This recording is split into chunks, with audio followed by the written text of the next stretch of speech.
नमामि सद्गुरुं शान्तं सच्चिदानन्द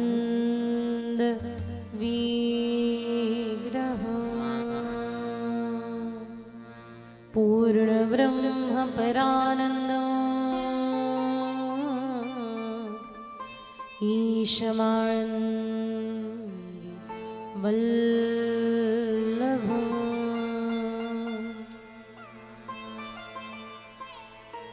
चिन्तासन्तानहन्तारो यत्पादाम्बुजरेणवः स्वीयानां तान्निजाचार्यान् प्रणमामि मुहुर्मुहुः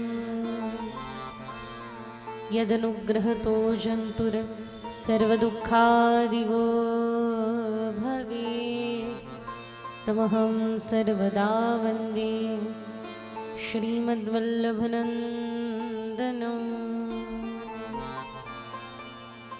अज्ञानतिमिरान्धस्य ज्ञानाञ्जनशलाकया चक्षुरुन्मीलितं येन तस्मै श्रीगुरवे नमः। नमामि हृदये क्षेशे नीलाक्षीराब्धिशायिनो लक्ष्मीसहस्रलीलाभिर्सेव्यमानं कलानिधिं चतुर्भिश्च त्रिभिस्तथा षड्भिर्विराजते योऽसो पञ्चधारदये मम। श्री गोवर्धननाथ भगवान की जय। श्याम सुंदर यमुने महारानी की जय।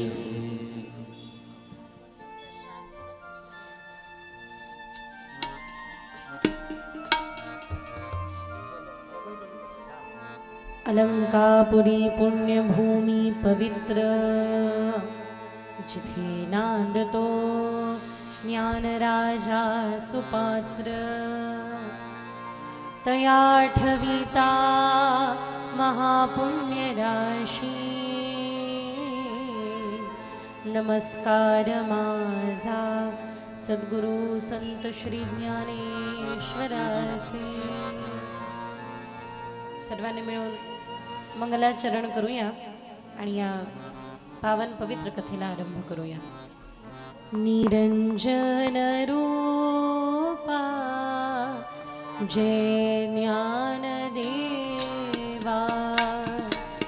निरंजन रूपा जय ज्ञानदेवा निरंजन रूपा जय ज्ञानदेवा निरंजन रूपा जय ज्ञानदेवा निरंजन रूपा जय ज्ञानदेवा निरंजन रूपा जय ज्ञानदेवा।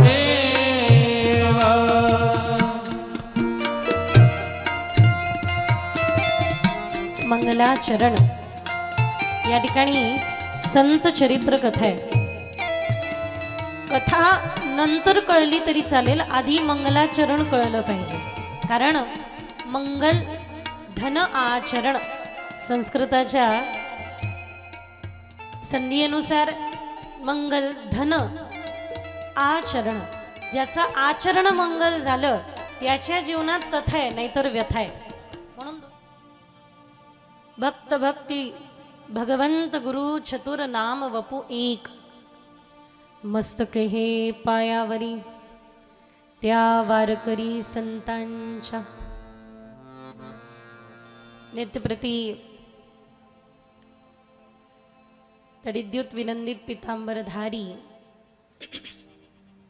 महाराष्ट्राचे आराध्य दैवत आपण सगळ्यांच्या हृदयस्थ असलेले भगवान पंढरीश पांडुरंग परमात्म्याच्या प्राणस्वरूपाला प्रणाम करते आणि प्रतिवर्षी आयोजित म्हणजे तो कालावधी जवळपास असं म्हणता येईल आपल्याला की शिवरात्रीच्या या पर्वावरती देवादिदेव महादेवांचं स्मरण करण्यासाठी आयोजित केलेलं हे उत्तमोत्तम आयोजन आणि स्वागताचे काय म्हणता येईल त्याला स्वागताचे सुंदर असे आभाप्रभा नेत्रामध्ये दिसून येत होत्या आणि सगळ्यात महत्त्वाचं ते म्हणजे चेहऱ्यावरती हास्य होतं.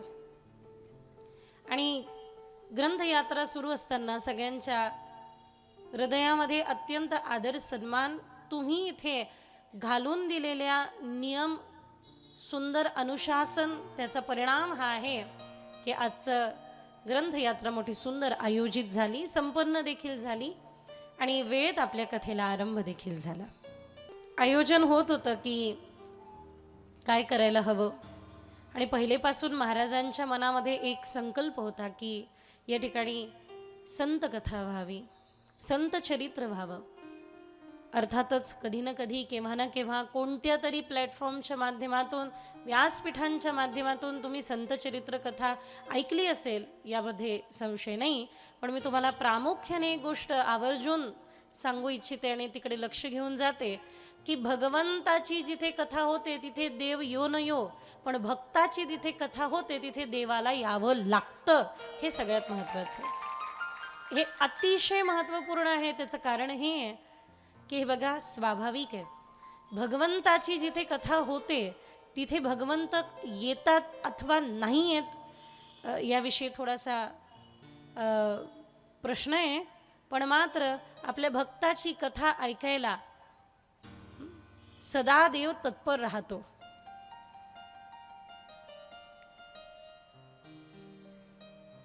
अत्यंत सुंदर शिवरात्रीच्या पर्वावरती हे आयोजन तुम्ही केलं माहिती. त्याचं कारण हे की आपण भाग्यवान आहोत. शिवरात्रीच्या या पर्वावर लोक जास्तीत जास्त महादेवावरती पाणी वाहतील, जास्तीत जास्त शिवमूठ वाहेल, जास्तीत जास्त तीळ, अक्षदा आदी आदी द्रव्य वाहतील. कुणी विरळ शिवभक्त असतील जे नामस्मरण करतील. पण आपण सर्व भाग्यवान असे भक्त आहोत, जीव आहोत की आपण या शिवरात्रीला देवादिदेव महादेवांवरती भक्त नामावलींचा आणि भक्त चरित्राचा अभिषेक करीत आहोत. आपण परम भाग्यवान आहोत. गोकुळ धामातून आम्ही आलो. आमच्या वृंदावनामध्ये गोवर्धन पर्वत आहे, बरोबर. श्री गिरिराजजी विराजमान आहे, गोवर्धन विराजमान आहे. अनेकांनी गोवर्धनाची परिक्रमा देखील केली असेल बघा. आता एवढे गोवर्धन आहे, 7 कोस. तेरी 7 कोस की परिक्रमा चकलेश्वर है विश्राम हो विश्राम, तेरे माथे मुकुट विराज रहे, तेरी 7 कोस की परिक्रमा. 7 कोस की परिक्रमा म्हणजे 7 कोस, एका कोस मध्ये 3 किलोमीटर, 7 21 किलोमीटर पसरलेल्या इतक्या मोठ्या देवतेला, गिरिराजजींना माळा चढवल्या जाते. कशाची माळा? कशाची माळ? एवढे गिरिराजजी 21 किलोमीटरची माळ, फुलांची, हारांची, कशाची? 21 किलोमीटर असलेले श्री गिरिराजजी आपल्या गळ्यामध्ये भक्तांची माळा धारण करतात. सगळे भक्त जे परिक्रमा करतात ना, त्या भक्ताची माळा श्री गोवर्धन गिरिराजजी परिक्रमा करतात. हा जमतंय थोडं. हा, आणि या विश्वाला, या जगताला हे सांगतात जमतंय, हा असं जमू द्या.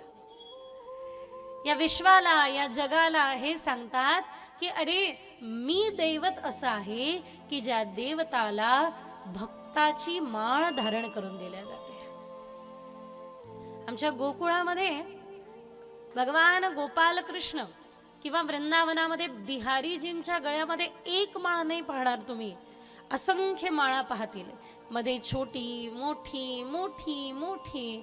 त्याचं कारण काय माहिती आहे? त्याचं कारण हे की श्याम सुंदर नंदनंदन भगवान गवाम वृंदकानंदनम चारुहासम, तेच जे पंढरपुरामध्ये तिष्ठे समागत्य आपण म्हणतो ना, महायोग पीठे तटे भीमरथ्या, तिथे तिष्ठ झालेलं तेच वृंदावनामध्ये नाचलेलं डोललेलं परब्रह्म गळ्यामध्ये माळा परिधान करतं आपल्या भक्ताची, संतांची. आणि मला त्या वेळेला डोळ्याला अश्रुधारा येतात महाराज, ज्या वेळेला विठू लेकुरवाळ्याचा स्वरूप पाहते त्या वेळेला. पांडुरंग परमात्म्याने आपल्या भक्तांना कशा प्रकारे आपल्या अंग खांद्यावरती आरूढ केलं एकदा पहा ना. तो भक्तवत्सल आहे. त्यामुळे मी तुम्हाला निश्चित सांगेल, काय देवतांची कथा आयोजन केली असती तर मात्र हृदयाला पाजर फुटो न फुटो, पण भक्ताची कथा तुम्ही आयोजित केलेली आहे एवढं मात्र नक्की की तुमचं हृदय भक्त हृदय आहे, हे प्रथम. आणि दुसरं की भगवंत तुम्हालाही देखील आपल्या अंगा खांद्यावरती खेळवतो आहे, हे लक्षण. म्हणून या ठिकाणी संत चरित्र कथा होत, भक्त चरित्र कथा. भक्तवत्सल भगवान, ही गोष्ट वेगळी आहे की लोकांनी म्हटलं की तो आला. कशासाठी आला? शास्त्राने पुरावा दिला, स्मृतींनी श्रुतींनी गायलं की ज्या ज्या वेळेला धर्माला हानी होईल, जब जब होई धर्म की हानी, किंवा असं म्हणता येईल की यदा यदा हि धर्मस्य ग्लानिर्भवति भारत अभ्युत्थानम अधर्मस्य तदात्मानं सृजाम्यहम्. पण मात्र एक विसरून जातो की पुढे भगवंत सांगतात, अर्जुना परित्राणाय साधूनां विनाशाय च दुष्कृताम् आणि धर्म संस्थापनार्थाय संभवामी युगे युगे. अर्जुना, मी सतत येईल रे,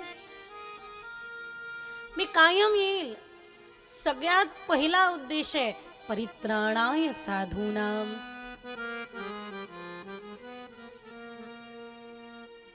ज्याच्या सत्तेने, ज्याच्या ऐश्वर्याने, ज्याच्या यश श्री वैराग्य औदार्य नानाविध ऐश्वर्याने एक फक्त सुदर्शन चक्र पाठवलं असतं ना तरी मारल्या गेले असते हे सगळे. पण नाही, करमलं नाही ना. 14 वर्ष वनवासामध्ये राहिले. कशासाठी? रावण मारण्याचा उद्देश नंतर पहिले गरीब भिल्लाला आपल्या हृदयाशी लावण्यासाठी, केवटावर प्रेम वर्षा करण्यासाठी, शबरीची तपश्चर्या, शबरीची प्रतीक्षा पूर्ण करण्यासाठी 14 वर्ष प्रभू वणवण फिरले महाराज भक्तासाठी.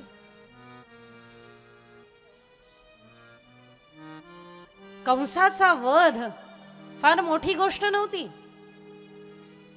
शास्त्र गातात की ज्याच्या केवळ भ्रुकुटीला वाकडं करल्याने या जगताचा प्रलयंकारी समुद्रामध्ये विलय होतो. भ्रुकुटी फक्त वाकडी करायची गरजेची आहे. लक्ष द्या हा. भ्रुकुटी वाकडी म्हणजे काय? हे असं थोडंसं तिरप जरी केलं ना भुवया तरी प्रलय होऊन जाईल. पण ते परब्रह्म परमात्मा काय करत आहे? गोपिका मारतय, गोपिका शिव्या देते आणि त्या शिव्या खायला देव येते. वेदांच्या स्तुती ऐकू ऐकू देव थकले.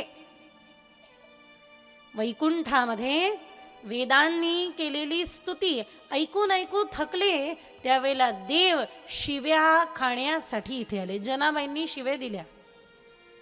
पण एक गोष्ट मात्र नक्की, पुढे जनाबाई हे देखील म्हणतात की पांडुरंगा, अरे तुझ्या वाचून माझं कोण आहे बरं? त्यामुळे मी खरं सांगते, इथे येण्याची ही कथा सुरू होण्याची मी देखील आतुरतेने वाट पाहत होती. त्याचं कारण हे आहे, मला विश्वास आहे देवतांच्या स्तुती गायल्यानंतर देवता माझ्यावर प्रसन्न होणार नाही, पण भक्ताची स्तुती गायल्यानंतर भगवंत माझ्यावर प्रसन्न होतील याची मला गॅरंटी आहे, शाश्वती. सत्य सत्य त्रिवार सत्य ज्याला म्हणतात, की या ठिकाणी या संतांचं आगमन नारद भक्ती सूत्रानुसार सतरती सतरती सलोकांस तारयती.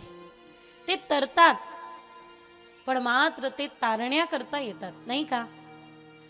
हो म्हणा नाही तर नाही म्हणा, असं रागाने मोठे मोठे डोळे करून पाहू नका माझ्याकडे.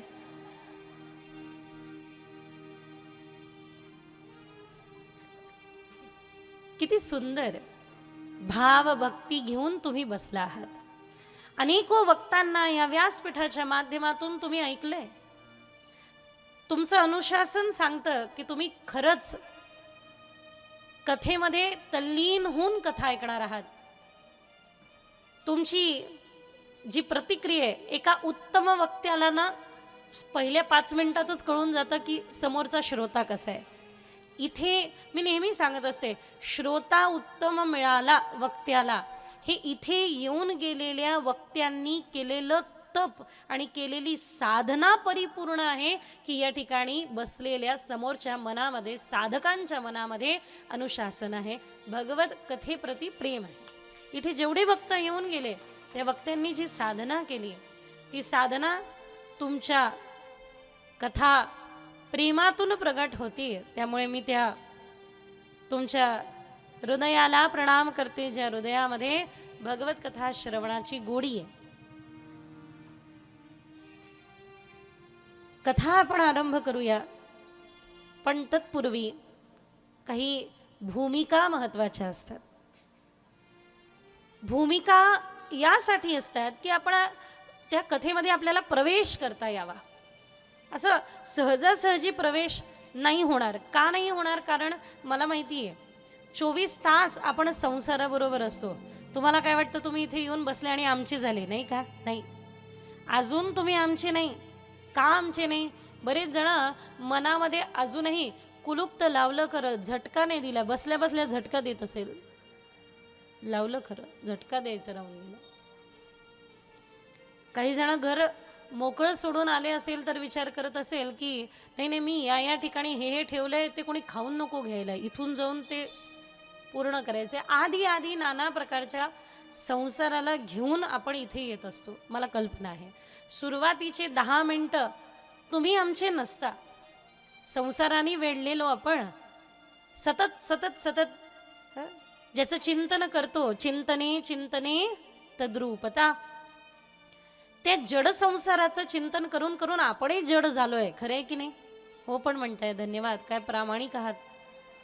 या संसाराचं, जड संसाराचं चिंतन करून करून जी जडता आपल्याकडे आलेली आहे, ती जडता सहजता सरलता यामध्ये कशी परिवर्तित होईल, तर त्याकरता एकमात्र उत्तम उपाय आहे नाम. ते नाम सोपे रे रामकृष्ण गोविंद. स्पिरिच्युअल मार्केटिंग करायची गरज नाही. आजकाल भरपूर मार्केटमध्ये नवीन नवीन गोष्टी येऊ लागल्या. डोक्यावरती अंगठा ठेवू, डोक्यावरती हात ठेवू, तुम्हाला आत्मज्ञान देऊ, एनलाइटेड करू.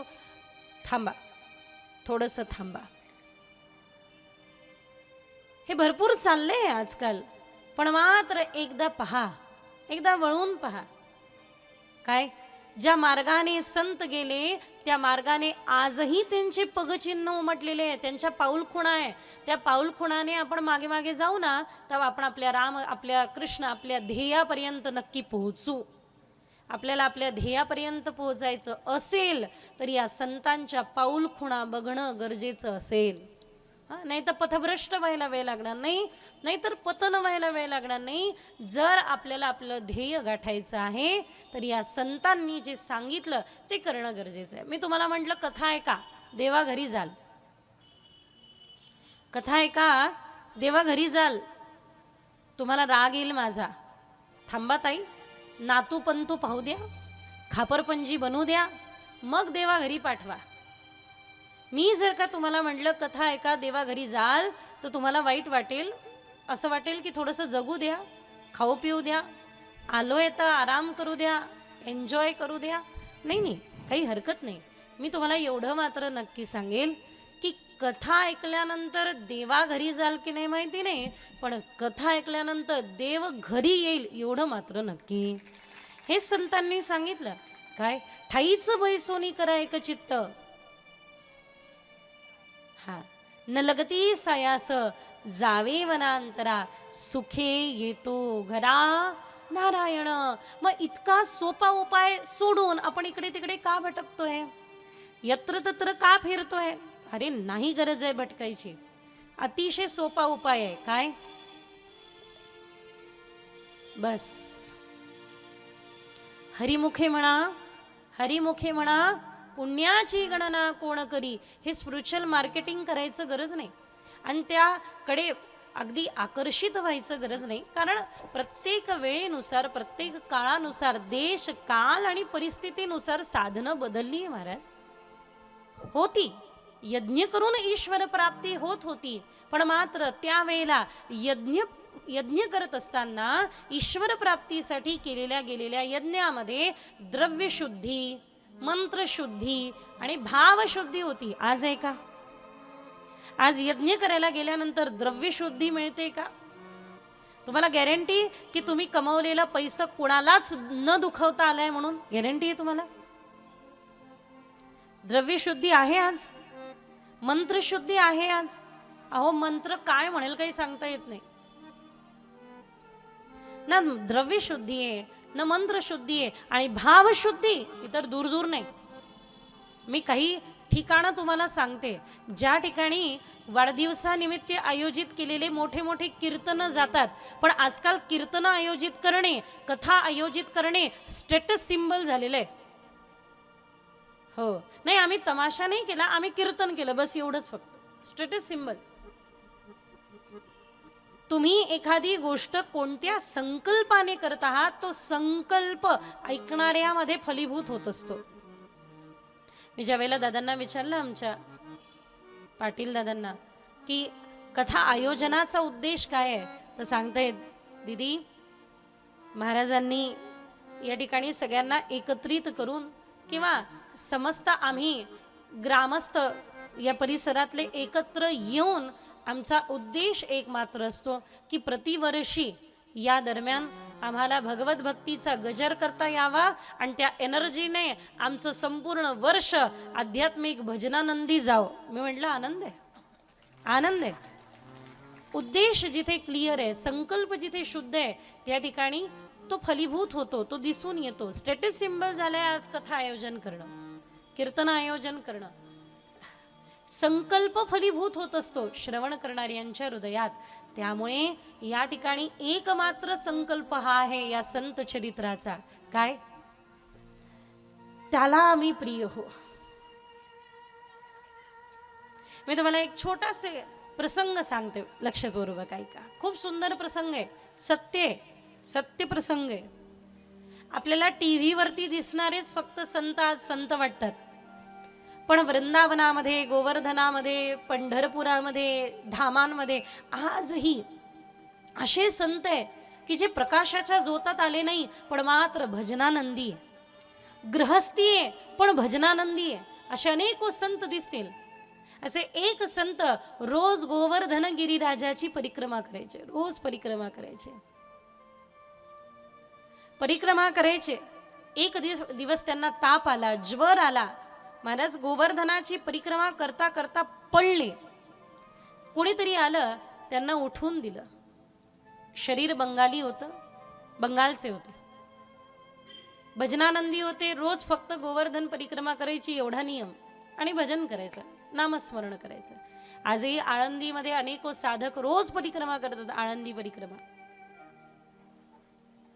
परत दुसऱ्या दिवशी ताप होता शरीरामध्ये, चालता चालता आले, परत पडले महाराज.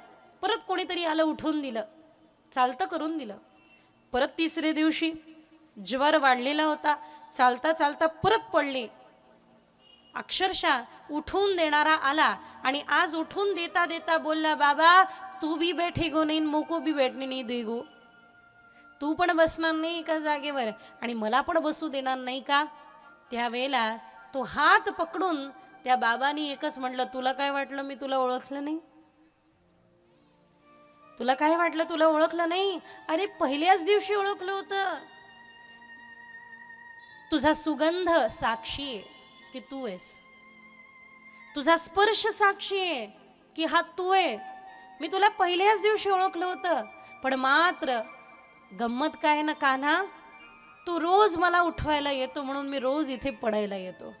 या संसार दुष्चक्रामध्ये पडणं चुकीचं नाहीये, पडून राहणं चुकीचं आहे. आणि तो जर का उठवणारा असेल तर पडायला पण काही हरकत नाही. तुका म्हणे गर्भवासी सुखे घालावे आम्हासी. ह्या संसार दुष्चक्रामध्ये पुन्हा पुन्हा येऊ, फक्त अट एक आहे, जन्मोजन्मी तुझा दास, तुझा भक्त बनून राहू बस, तुझा सेवक बनून राहू दे बस.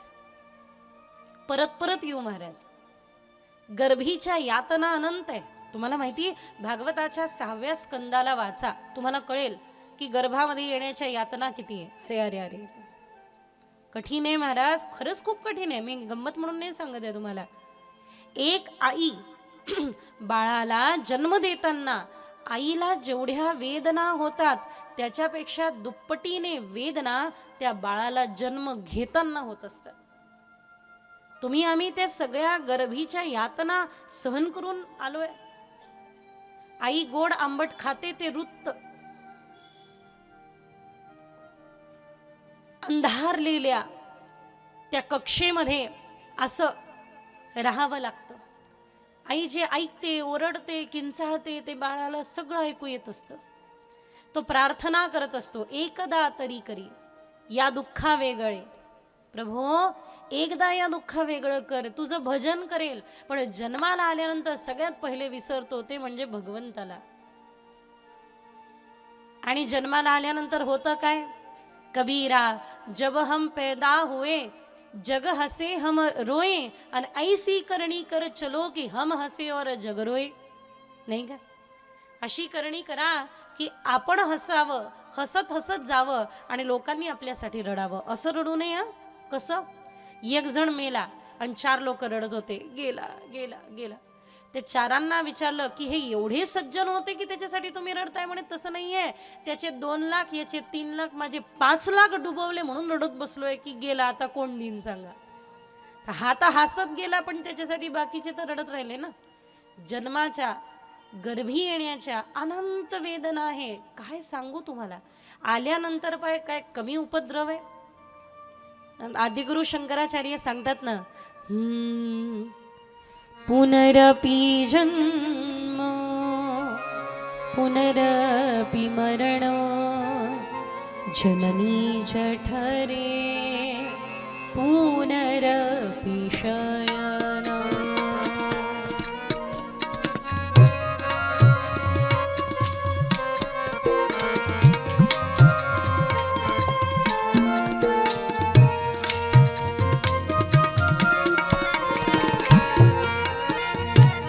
पुनरपि जन्म पुनरपि मरण जननी जठरे पुनरपि शयन. इह संसार बहु दुस्तारे कृपया पाहि पाहि मुरारे. कृपया पाहि पाहि मुरारे. भज गोविंद भज गोविंद गोविंद भज मूढमते. भज गोविन्दं भज गोविन्दं गोविन्दं भज मूढमती. भज गोविंद भज गोविंद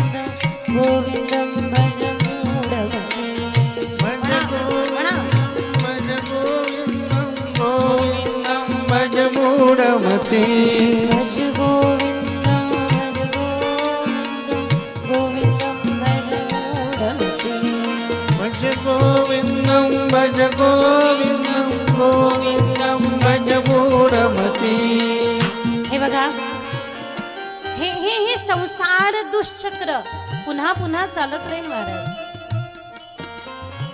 साधारण नाहीये. अनंत जन्माचे संस्कार आहे आपल्यावर. कधी काय बनलो, कधी काय बनलो. खाणं पिणं उठणं बसणं या सगळ्या वासना आहे. पण या वासनांमध्ये एक उपासना आहे. कोणती?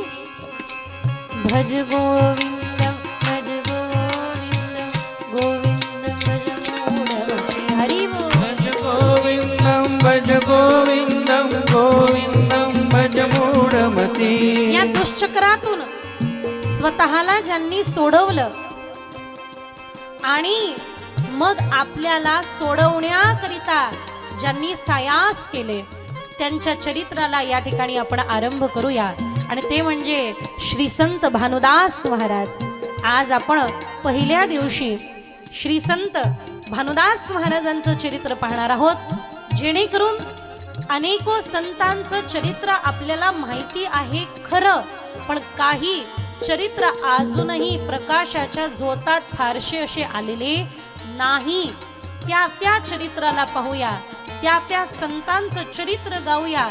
आणि त्याचं एकमात्र कारण नक्की आहे की जिथे जिथे भगवंत धावत आले,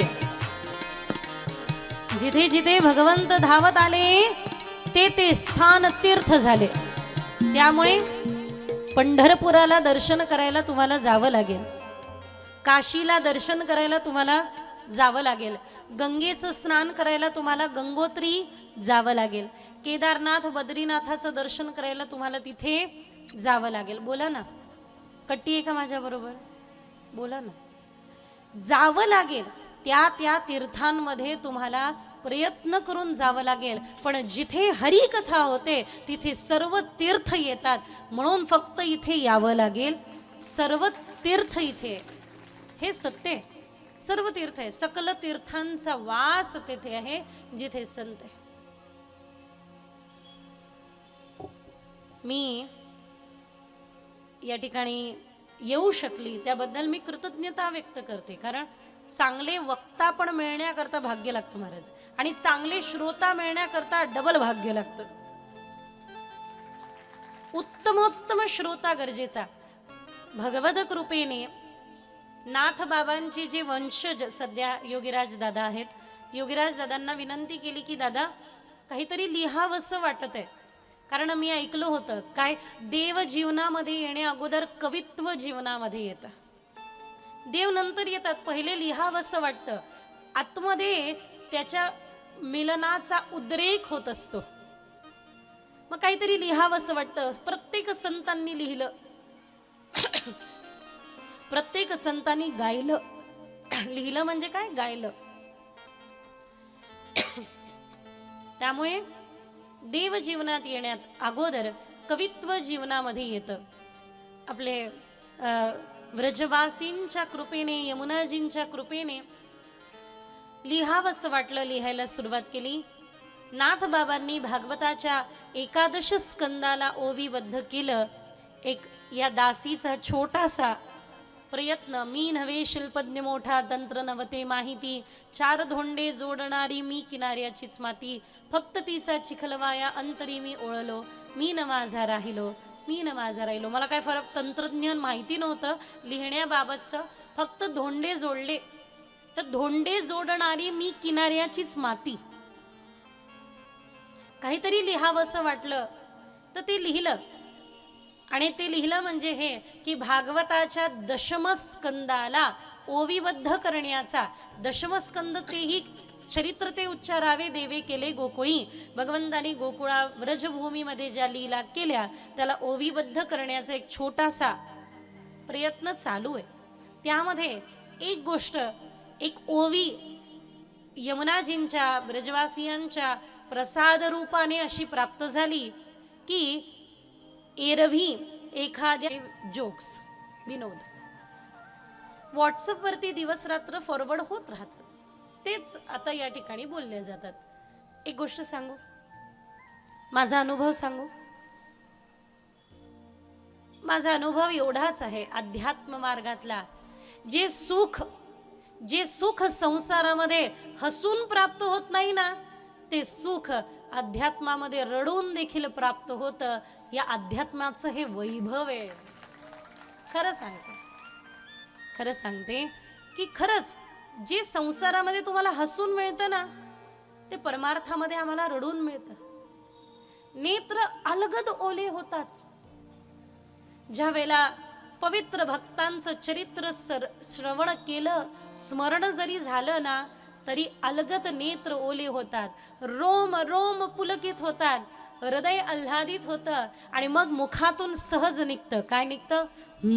याचा मंडप थोड्या वेळाकरता त्या समयाला साक्षी करू. खूप पूर्वी वर्णन केलं असल्या कारणाने अनेको पुस्तकं चाळली. पण मात्र काही पुस्तकांच्या अनुसार श्री संत भानुदास महाराजांचा जन्मकाल कोणता आहे हे सांगणं थोडंसं कठीणच, पण जवळपास इसवी सन 1400चा कालखंड हा श्री संत भानुदासांच्या प्राकट्याचा मानला जातो. हे बघा, मी तुम्हाला एक गोष्ट अवश्य सांगू इच्छिते. संतांचं इथे येणं मुळात आहे कशासाठी हे जाणून घेणं गरजेचं आहे. संत इथे येतात कशाला? प्रमाण अनेको मिळतील आपल्याला. आम्ही वैकुंठवासी आलो याची कारणासी, बोलिले जे ऋषी साच भावे वर्ताया. आपण जे म्हणतो ना की अरे कठीण आहे शास्त्रानुसार चालणं, नाही. शास्त्रानुसार मनुष्य जन्म धारण केल्यानंतर, मनुष्य शरीर धारण केल्यानंतर शास्त्रसंमत चालता येतं हे सांगण्याकरता संत येतात. पहिलं जे बोलले त्याचं आचरण करून दाखवण्याकरता आचार्य असतात. हे सगळ्यात महत्वाचं. आचरित जो मार्ग सांगितला वेदाने, पुराणांनी म्हणजे श्रुतीने, स्मृतीने, त्या मार्गावरती चालण्याकरता ते येतात. आपल्याला चालवण्याकरता येतात. हे खरं आहे. पण अजून एक कारण संतांचं या ठिकाणी येण्याचं आहे, आणि ते म्हणजे सगळ्यात महत्वाचं. काय? आपणा सारिखे करती तात्काळ नवे नवे जागविती. संत सतत जागवतात आपल्याला. ते आपल्याला जाग करण्यासाठी येतं. एखाद्याला स्वच्छता प्रिय, मला किंवा तुम्हाला स्वच्छता प्रिय आहे, आणि तुम्ही जिथे झोपला तिथे आजूबाजूला कचराच कचरा आहे. मग तुम्हाला फक्त जाग करणं गरजेचं आहे महाराज. एकदा तुम्ही जागे झालात की हातात झाडू घ्याल आणि कचरा साफ कराल की नाही? होय म्हणत नाही, नाही म्हणत नाही. धन्यवाद. याला हो म्हणतात, याला नाही म्हणतात. की स्वच्छता प्रिय व्यक्तीला फक्त जाग करणं गरजेचं आहे. मग तो स्वतः हातात झाडू घेतो आणि सगळं साफ करतो. पण एक गोष्ट सांगू, उठणारा सगळ्यात पहिले पाहतो मला उठवणारा कोणत्या स्थितीत आहे. जागणारा सगळ्यात पहिले पाहतो मला जो जागवतोय तो कोणत्या स्थितीत आहे. हा जर का तोंडावरती पांघरून घेऊन असेल आणि शेजारच्याला उठवत असेल, ए उठ, ए उठे, ए उठ ना, मग तो उठणारा पहिले पाहतो. काय पाहतो? तुम्ही एखाद्या ठिकाणी नवीन नवीन जा, तुम्ही सकाळीच उठणारे असला तर सकाळी 6 वाजता तुमची झोप उघडते. तुम्ही पांघरून सरकवता पाहता बाजूची झोपताय का? मी झोपून घेतो, जाऊ दे ना. मग परत 7 वाजता डोळे उघडतात आणि पाहतात अजूनही झोपले का? मी झोपून घेतो. काय करायचं? उठून करायचंय काय? उठवणारा कोणत्या स्थितीत आहे हा सगळ्यात पहिले उठणारा पाहतो. त्यामुळे ते उठलेले आहे उठवण्याकरता. ते जागलेले महाराज जागवण्यासाठी येत आहे. आणि खरंच सतत जागवत आहे. आज जागोजागी प्रत्येक जागेवर एकच उद्घोषणा आहे, हिंदू जागो, हिंदू जागो. जागल्यानंतर करायचं काय? नाही, जागो मग पुढे काय? हे हिंदू जागो. कशासाठी? सकाळी सकाळी 5 वाजता जागा आणि दुसऱ्याच्या शेतातले दुसऱ्याच्या घरातले फुलं चोरून आणा. हिंदू जागो. एकाने उठला आणि त्याला विचारलं का रे तू सकाळी उठतो काय करतो? काय नाही, चहा पितो. सकाळी उठून काय? अरे जागो कहना पर्याप्त नाहीये. जागो म्हणणं फक्त एवढं गरजेचं नाहीये. मग उठल्यानंतर करायचं काय हे सांगणं गरजेचं आहे. अरे जागा, भजन करा. निघून चाललीये वेळ, सावधान व्हा, भजन करा, ईश्वर प्राप्ती करून घ्या, धर्मा करता लढून घ्या, धर्म रक्षावया आपल्या जीवनाला समर्पित करून घ्या. फक्त जागे होऊ नका, जागे होऊन कार्यान्वित व्हा, निष्क्रिय होऊ नका, सक्रिय व्हा. हे सांगणं नितांत गरजेचं आहे आज. जागो जागो जागो म्हणून अल्राम. आता फक्त जागवणं गरजेचं नाही तर आपल्या बरोबर कार्यान्वित करणं गरजेचं आहे. आणि ज्या वेळेला आपल्या बरोबर कार्यान्वित होणार त्यावेळेला मग लक्षात येईल की अरे या संतांनी जे आपल्याला मार्ग दिला त्या मार्गावरती चालण्याकरता ते आपल्याला जाग करत होते. मी एक प्रसंग रामचरित मानसातला आपल्या पुढे सांगेल. रघुनंदन रामांबरोबर सगळे अयोध्यावासी वनवासाला निघाले होते. राम पुढे पुढे, अयोध्यावासी मागे मागे. नाही नाही देवा, नाही, जिथे राम तिथे अयोध्या. आम्ही सगळे अयोध्यावासी तुमच्या बरोबर वनवासी हो. झोपले अयोध्यावासी, रामचंद्र प्रभू सोडून गेले. पण ज्या वेळेला भरत दादा आले आणि भरतांनी विनंती केली की मी राज्याभिषेक तर करून घेणार नाही पण माझ्या प्रिय बंधू रामांना शोधायला मी जाईल, त्यावेळेला सगळे त्यांच्या बरोबर परत एकदा निघाले. अयोध्यावासियांना असं वाटलं होतं की भरत दादा रामांना घेऊन येईल, सगळे सोबत निघाले. पण मी सत्य तुम्हाला सांगते, अयोध्यावासियांना रघुनंदन रामाबरोबर चालण्यात आनंद नाही, तो आनंद भरत दादांच्या सोबत चालण्यात आहे. का? कारण अयोध्यावासी म्हणतात पहा ना, आम्ही झोपलो, रघुनंदन राम सोडून गेले. पण भरत दादा असं करत नाही. एखादा जीव झोपला ना तर भरत दादा संत असे आहे की त्याला जाग करतात, पहिले त्याला चालवतात आणि मग पाठीमागे स्वतः चालतात. कारण तुझी चिंता त्यासी सर्व आहे, मागे पुढे उभा राहे सांभाळीत, आलिया आघात निवाराया. विचार करा, संताबरोबर चालण्याचा आनंद काहीतरी वेगळाच आहे महाराज. संताबरोबर चालण्याचा आनंद वेगळा आहे. श्री संत भानुदास महाराज. भानुदास, भानू म्हणजे सूर्य आणि सूर्याचे दास. सूर्यांचं तेज संत भानुदासांमध्ये. आपण म्हणतो ना, ऐसी आजादी नहीं मिली, खडग ढाल या सगळ्यांना घ्यावं लागलं त्यावेळेला आझादी मिळाली, असं लोक म्हणतात महाराज. तर एक गोष्ट आपण सर्वांपुढे निवेदन करू इच्छिते की अध्यात्म असं मिळत नसतंय. तुम्हाला काय वाटतं, आयोजन केलं सप्ताहाचं आणि आपल्याला अध्यात्म मिळालं? नाही. या संतांनी पहिले जिथे रेषा काढल्या त्याच्यावरती रेघोट्या ओढतोय आपण. या संतांनी काढलेली रेष आहे. जसं थंडी वाढली 2-4 दिवसापासून, कसं काय? उत्तर भारतामध्ये तर अजून वाढली, कारण हिमालयामध्ये किंवा हिमाचलमध्ये हिमपात झाला काही दिवसांपूर्वी. आत्ता अलीकडे 2-4 दिवसापूर्वी हिमाचलमध्ये हिमपात झाला, त्यावेळेला उत्तर भारतात थंडी वाढली, पर्यायाने महाराष्ट्रामध्ये देखील थोडी थोडी थंडी वाढली. एक गोष्ट सांगू तुम्हाला, हिमपात तिथे होतोय, थंडी इथे वाढते. तसं कोणत्या तरी गुफेमध्ये, कोणत्या तरी गिरी कंदरामध्ये, कोणत्या तरी ठिकाणी बसून एखादे संत गायले की सर्वे भवन्तु सुखिनः लोका समस्ता सुखिनो भवन्तु, त्यावेळेला आपल्याला कीर्तन मिळालं, त्यावेळेला आपल्याला हरिपाठ मिळाला, त्यावेळेला आपल्याला ज्ञानेश्वरी मिळाली, त्यावेळेला आपल्याला गाथा मिळाली, त्यावेळेला आपल्याला हा सप्ताह मिळाला की कोणत्या तरी संतांनी बसून या विश्वाकरता प्रार्थना केली. असं नाही मिळालं. श्री संत भानुदास सूर्यासारखे तेजस्वी, आणि त्यांचं सूर्यासारखं तेजस्वी असण्याचं कारण आहे, कारण त्यांचं इथे येणं आपण सर्वांना पांडुरंग देणं.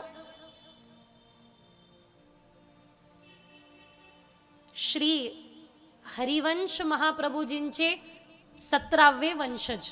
मी तुम्हाला 1 मिनिट फक्त लक्ष घेऊन जाते इकडे. प्रेमानंद बाबांचे जे गुरु आहेत ना, प्रेमानंद बाबा सध्या वृंदावनाची विभूती आहे, तुम्ही सगळ्यांनी नाव ऐकलंय. आमचे प्रेमानंद बाबांचे जे गुरु आहे ते म्हणजे आचार्य परंपरेमध्ये श्री हरिवंश महाप्रभूजी, त्यांचे अलीकडचे 17वे वंशज. ते काय म्हणतात माहिती?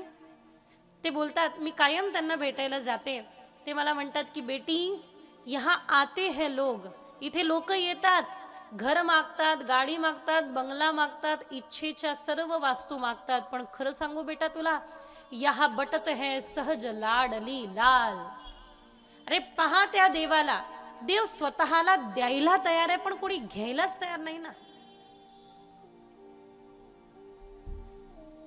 संत आले ना डोक्यावरती घेऊन, देव घ्या कोणी, देव घ्या कोणी, फुका आला काय काय घरा बसवणी, हा काय हा आयता आला घरा बसून, पण मात्र देव न लगे, कारण साठवणीचे धागे. नाही म्हटलं लोकांनी, नकोय आम्हाला देव. आश्चर्य माहितीये, पण देव नाकारतोय याचा अर्थ काय नाकारतोय? आनंद ही गोविंद हे, गोविंद ही आनंद. आपण गोविंद नाकारून आनंद नाकारतोय आणि आनंदासाठी सगळीकडे फिरतोय. पण जे आनंद स्वरूप आहे त्यालाच तर नाकारलं, मग कसा मिळेल आनंद? कळतंय मी काय बोलते? मी जे बोलते ते कळतंय ना? हा, मग असे चेहऱ्यावरती असं दाखवा हा की कळतंय म्हणून, असे गंभीर चेहरे नको. हे बघा, मी एक विनंती करेल आपल्याला, काय सिरियस व्हायची गरज नाही, सिन्सिअर होऊया. हा, आणि मला वेगळे विनोद करता येत नाही, त्यामुळे मी असं काहीतरी मध्ये बोलत राहील, वाईट वाटून घेऊ नका. हा, मी काही तुम्हाला सांगायला आली, मी काय महान आहे तुम्ही लहान आहे असं मी कधीच समजत नाही, कारण मी कधीच आदेशात्मक आणि उपदेशात्मक कथा करत नाही. कोणतीही आपली कथा आदेश उपदेशात्मक नाही, आपली कथा संदेशात्मक आहे. या संतांचा संदेश आहे महाराज. मी फक्त पोस्टमॅनचं काम करत आहे, घेऊन आलेली आहे तुमच्यापर्यंत.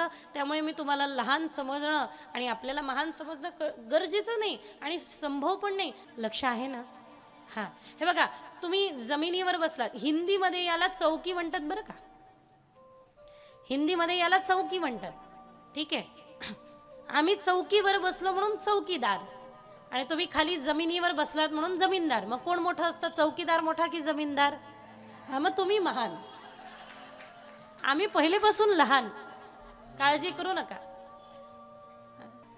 श्री संत भानुदास महाराजांच्या त्या उज्ज्वल पवित्र चरित्राला पाहूया. आणि मी तुम्हाला एक गोष्ट सांगू इच्छिते, आता अलीकडे तीर्थात जावं, उपास करावा, अनुष्ठान करावा, भजन करावं, याकरिता त्या पद्धतीने या तीर्थाचा म्हणजे या संतरूपी तीर्थांच्या कथेचा प्रवास आपल्याला काय देऊन जातो? ज्या संतांनी जे येऊन केलं ते आपण आत्मसात केलं, म्हणजे त्या संतांचं चरित्र आपण श्रवणही केलं आणि तदाचरणही केलं असं सिद्ध होईल. त्यामुळे संत भानुदासांचं चरित्र तुम्ही ऐकत असाल तर संत भानुदास महाराजांच्या चरित्राला श्रवण करत असताना फक्त चित्र नाही पाहायचे, चरित्र श्रवण करताना प्रतिपल आपल्याला वाटायला हवं की माझं जीवन असं होऊन जावं, माझं जीवन असं होऊन जावं, माझ्या जीवनामध्ये ते तेज यावं, माझ्या जीवनामध्ये ते ओज यावं. तुम्हीही यात्री आहात, मीही यात्री. आपलं गुरुकुल आहे, आपल्या गुरुकुलामध्ये मुली आहेत भरपूर. मी या मुलींना सांगत असते, मुलींनो, या व्रजभूमीमध्ये गोकुळ धामामध्ये आपल्या गुरुकुलामध्ये तुम्ही पण शिकायला आहात आणि मी पण शिकायलाच आहे. तुमचीही यात्रा सुरू आहे, माझीही यात्रा सुरू आहे. तसं या ठिकाणी बसलेले तुम्ही सर्व, तुमचीही यात्रा सुरू आहे, माझीही यात्रा सुरू आहे. तुम्हीही संत भानुदास महाराजांच्या चरित्रातून आत्मसात करा आणि मीही संत भानुदास महाराजांच्या चरित्रातून आत्मसात करेन. तुम्हीही तुमच्या जीवनात अप्लाय करा, मीही माझ्या जीवनात अप्लाय करेल. ठीक आहे ना? चालेल ना? आम्ही तर आपल्या गुरुकुलातल्या मुलींना सांगून ठेवलेलं आहे, मुलींनो प्रत्येक जण भक्ती करतं, प्रत्येक जण भजन करतं, आपापली भजन आपापली भक्ती करण्याची पद्धत वेगवेगळी आहे. इवन आपल्या गुरुकुलामध्ये गुरु ज्याला त्याला आपल्या आपल्या गुरूंना मानण्याची आणि ज्याने त्याने आपला आपला संप्रदाय फॉलो करण्याची देखील परवानगी आहे, काही हरकत नाही. एक गोष्ट मात्र नक्की, काय आम्ही आपापसामध्ये ठरवलंय, काय ज्याला देव पहिले भेटला तो सगळ्यांकडे पाठवेल, ज्याला देव पहिले भेटला तो सर्वांकडे पाठवेल, असं मी तुम्हाला पण विनंती करते. संत भानुदास महाराजांच्या चरित्राला आत्मसात करा आणि देव तुम्हाला पहिले भेटला की आम्हाला पण आणून दाखवा. महाराज वेडो झाले, वेडो केलंय त्यांनी, भेटत नाही. कागा सबतन खइयो मेरा चुन चुन खइयो मांस, दो नैना मत खइयो इसे पिया मिलन की है आस. आणि तो इतका छलिया आहे, तुम्हाला काय सांगू, तो इतका नाटकी आहे ना. एकदा मुख दाखवतो आणि लपतो, एकदा मुख दाखवतो आणि लपतो आणि मग असं करून सोडतो की त्याचं एकदा मुख पाहिल्यानंतर मग संसार गोड लागतो न तो त्याचं पूर्ण करतो, अर्धवट ठेवतो. तर वेड करतो वेड. पहिले तर वेड करण्याची प्रक्रिया आहे. कोणाला कसं, कोणाला कसं, कोणाला आपल्या केशांचं दर्शन करून देईल, कोणाला आपल्या मधुर मुस्कान हास्याचं दर्शन करून देईल, कोणाला आपल्या पितांबराचं, पिवळा पितांबर कैसा गगनी झळकला पितांबराचं, कोणाला काय दर्शन करून देईल आणि कसं वेड लावेल काही सांगता येत नाही. खरे तुमच्या जीवनाचा अनुभव पहा, माझ्या जीवनाचा अनुभव पहा, सगळ्यांच्या जीवनाचा अनुभव पहा. या ठिकाणी म्हणजे मंदिर निर्माण करण्याच्या तयारीत आहात. या ठिकाणी पांडुरंग रुक्मिणी आई साहेबांना तुम्ही विराजमान केलं, हे वेड लागण्याचं प्रतीक आहे.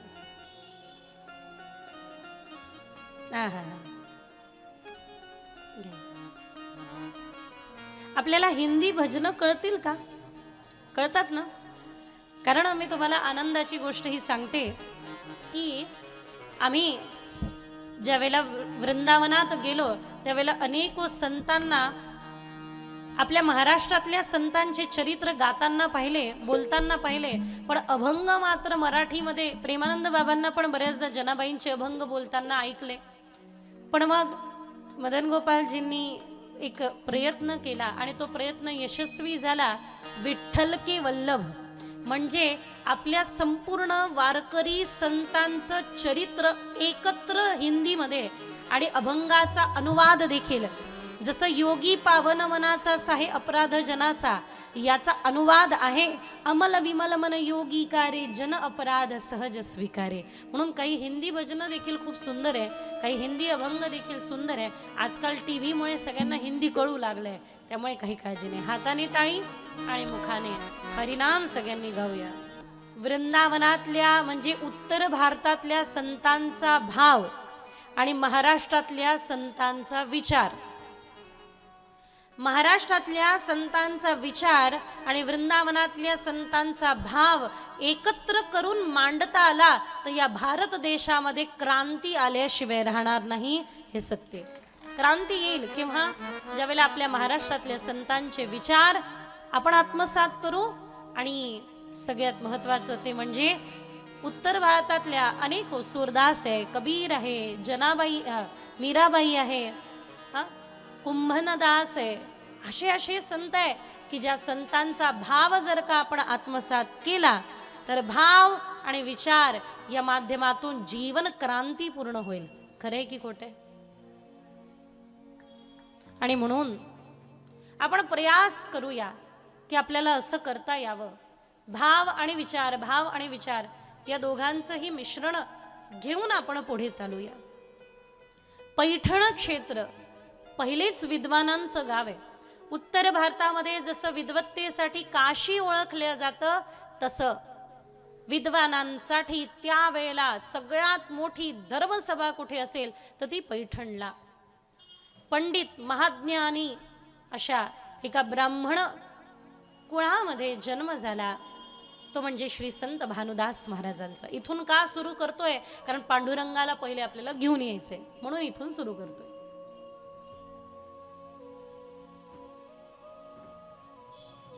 पण मात्र मनामध्ये क्रांती आहे, मनामध्ये विचार आहे.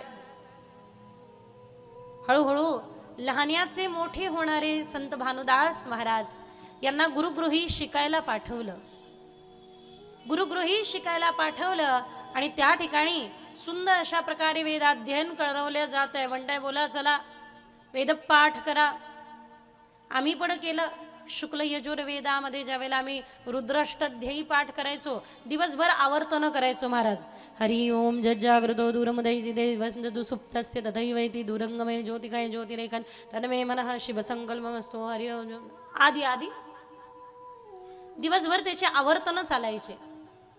पण मात्र त्यांच्या मनामध्ये असंख्य प्रश्न असायचे की असं का करायचं, नुसतं पाठ का करायचं, मला याचा अर्थ जाणून घ्यायचा आहे. नाही म्हणता येईल आम्हाला भद्रम कर्णे विष्णुयाम देवा भद्रम पश्येमाक्षभिर्यजत्राः शिरे रंगे सुष्णवागम ससनो विषयमदेव इदं यदायो म्हणता येईल आम्हाला. पण पोपटपंची करण्यासाठी नाही, आम्हाला समजायचंय, मला जाणून घ्यायचंय. प्रज्ञाचक्षु ज्ञानेश कन्या मधुराद्वैताचार्य श्री संत गुलाबराव महाराज म्हणतात भक्ती डोळस चांगली. भक्ती डोळस चांगली म्हणजे काय? हे बघा, भाव कुभाव अनख अलसहू. भावामध्ये अभावामध्ये प्रभावामध्ये कुभावामध्ये तुम्ही कसं का करो ना, भगवंताचं नाम फलीभूत होत असतं. पण भगवंताचं नाम फलीभूत जरी होत असतं तरी देखील तुम्ही ज्या रूपाचं चिंतन करता तुमचा भावच देवरूपाने पुढे येत असतो. तो भाव बनण्याकरिता या वेदमंत्राला समजणं गरजेचं नाही का? कृपा केली महाराज संतांनी आपल्यावर. मी सगळ्यात शेवटच्या दिवशी तुकोबारायांचं चरित्र या ठिकाणी तुम्हाला अवश्य सांगेल. आपण धन्यवाद द्यायला पाहिजे तुकोबारायांना. यदा कदाचित तुम्हाला जर का वेदमंत्राने अभिषेक करता येत नसेल, काळजी करू नका. तुकोबारायांनी दिलेला वेदमंत्रापेक्षा कमी नाहीये, वेदमंत्रा समानच आहे. काय? प्रार्थना. अभिषेक करताना पुरुष सूक्त गायल्या जातं. नाही तुम्हाला पुरुष सूक्त पाठ करता येत असेल काही हरकत नाही, पुरुष सूक्त समानच तुकोबारायांनी दिलेले मंत्र आहे आपल्याला. ते मंत्र कोणते? श्री अनंता मधुसूदना पद्मनाभा नारायणा. याने अभिषेक करा, भगवंताला ते प्राप्त होईल.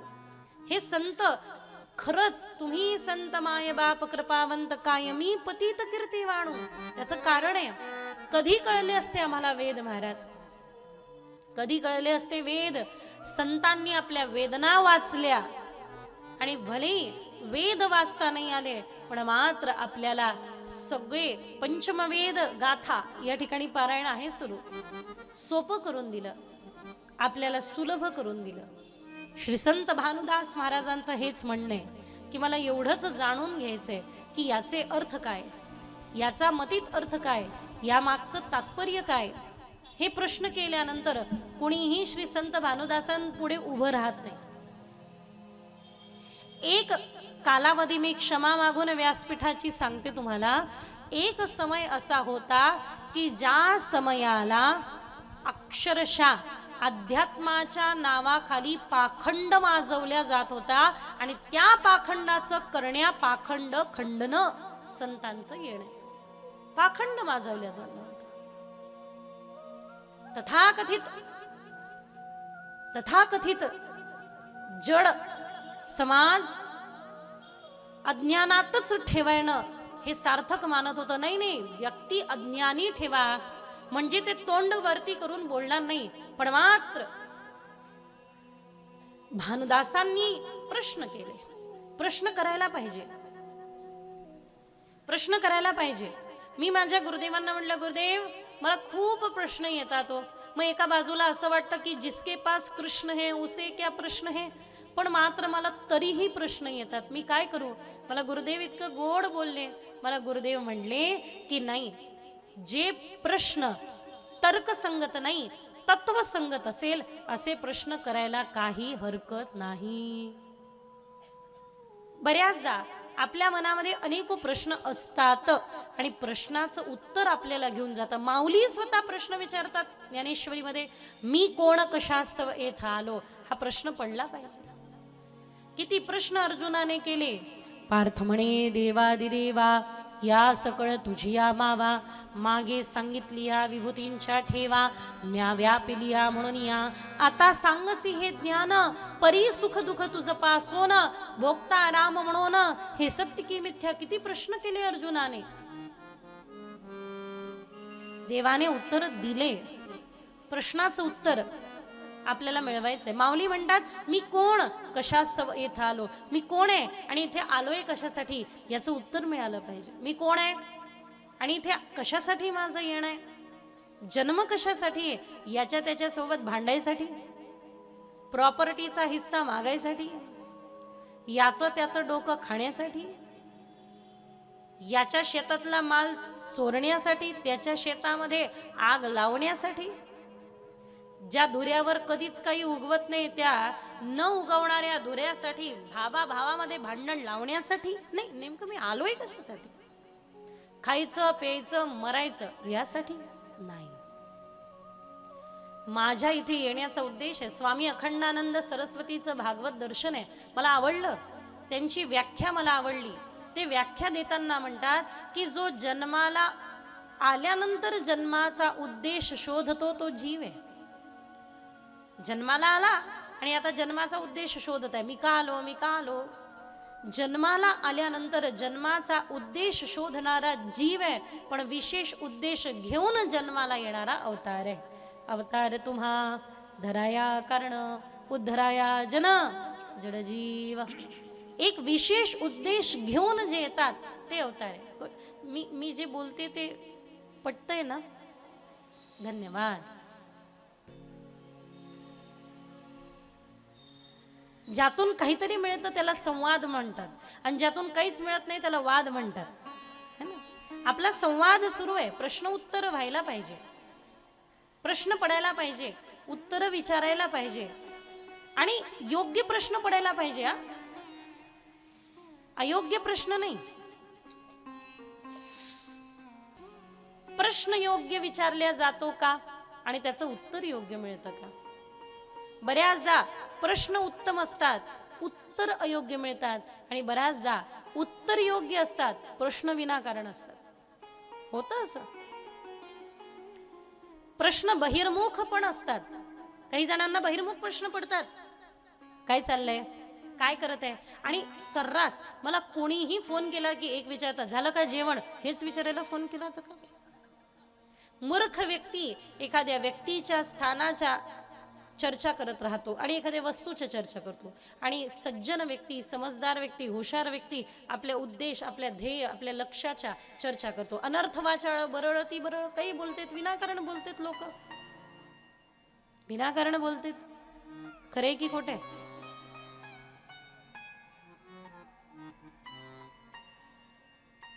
बहिर्मुख प्रश्न काय कामाचे. कुणाचं काय चाललंय, कोण कुठे जात आहे, गेली वाटतं पळून.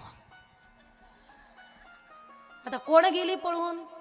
पण महिला मंडळ अशाच कुजबुजतात, काय सांगू तुला, काही खरं नाही. ते जे संवाद आहे हा संवाद आपल्याला बहिर्मुख करतो. प्रश्न आपल्याला बहिर्मुख करतात. नाही, बहिर्मुख नाही, अंतर्मुख होणं गरजेचं आहे. प्रश्न पण अंतर्मुखी पडावे. कधी भेटशील आता, कधी येशील मधुसूदना, किती अंत आता पाहाशी अनंता, दर्शन दे, कधी देशील. खूप सुंदर प्रश्न आहे, व्हॅलिड प्रश्न, जे की करायला पाहिजे, जे प्रश्न उठायला पाहिजे. भानुदासांना अनेक प्रश्न आहे. गोदा मातेच्या तीरावरती, गोदावरी पैठणाला वाहते, गोदा मातेच्या तीरावरती एक योगी योग करत होते. त्यांना भानुदासांनी प्रश्न विचारायला सुरुवात केली. एखादा भेटला ना असा की सोडत नाही भानुदास महाराज. म्हणे, का हो तुम्ही किती वर्षापासून योग करताय. म्हणून मी लहान होतो त्यावेळेपासून. मग योग करून काय होतं. म्हणे, अरे योग करायचा देव भेटतो. मग तुम्हाला भेटला देव. म्हणे नाही, पण योग केल्यानंतर देव भेटेल. मग किती वेळ योग केल्यानंतर देव भेटेल? भानुदास महाराज विचारतात. मग हा योग कसा करायचा? मग या योगाचा परिणाम काय होतो? मग देवाला योगाने प्रसन्न करता येतं का? म्हणे अरे थांब थांब थांब थांब थांब, किती प्रश्न तुझे, मला नाही सांगता यायचं. मी किती वर्ष झाले योग करत आहे, अजून देव भेटला नाही, तुझं तू पहा. म्हणे यांनी एवढ्या वर्षापासून योग केला, देव भेटला नाही, मग मला देव भेटेन कसा? बाल मनावरती आघात झाला. इथे कुठेतरी आघात झाला पाहिजे. बालवयामध्ये मला कसा भेटेल? ईश्वर कसे असेल? बाळ ध्रुवाला पण पडला होता ना प्रश्न. प्रत्येकाला प्रश्न विचारायचे. एका ठिकाणी शिवमंदिरामध्ये रुद्रपाठ सुरू आहे. एकम जमे त्रयश्चमे पंचजमे सप्तजमे नवचमे एकादशजमे द्वा त्रयोदशजमे. पहिले सगळे विषम संख्या म्हणजे महादेव, मग सगळ्या समसंख्या म्हणजे महादेव. या विश्वामध्ये जे जे आहे ते महादेव. तुम्ही रुद्रपाठ कधी केला? तुम्ही कधी रुद्राभिषेक केला? त्याच्यामध्ये उच्चार होतो चमे चमे. हे काय? तुम्ही आहात सगळं महादेव. सुंदर अशा प्रकारे अभिषेक सुरू आहे आणि मंत्रोच्चार सुरू आहे. शिवालय असं मंत्रोच्चाराने गुंजलेलं आहे. श्री संत भानुदास महाराज जाऊन बसले. अच्छा, साक्षी भावनेने पाहता त्यांच्यावर काही फरक नाही. आणि हळूच हे सगळं आटोपल्यानंतर प्रश्न केला, तुम्ही जे मंत्र म्हटले त्याचा अर्थ काय? याने देव मिळतो का? महादेवांना हे ऐकू आलं असेल का? या मंत्राच्या अर्थामध्ये महादेवांचं नाव किती वेळ आहे? महादेवांची प्राप्ती या मंत्राने होणार आहे का? या मंत्र अरे थांब, किती प्रश्न भानुदासा. प्रश्न चुकीचे नाहीये, प्रश्न विचारायलाच पाहिजे. असंख्य प्रश्न मनामध्ये आहे, असंख्य प्रश्न, आणि त्याच्या उत्तरामध्ये भानुदास तडपते. एक दिवस वडिलांनी बसवलं जवळ आणि वडील म्हणू लागले, बेटा अरे काहीतरी शिक ना राजा, काहीतरी शिक. घरी आपल्या वडिलोपार्जित खूप सुंदर व्यापार आहे. कोणता? एक तर कपडा व्यापार तरी कर, नाही तर मग घरोघरी जाऊन पूजापाठ तरी कर.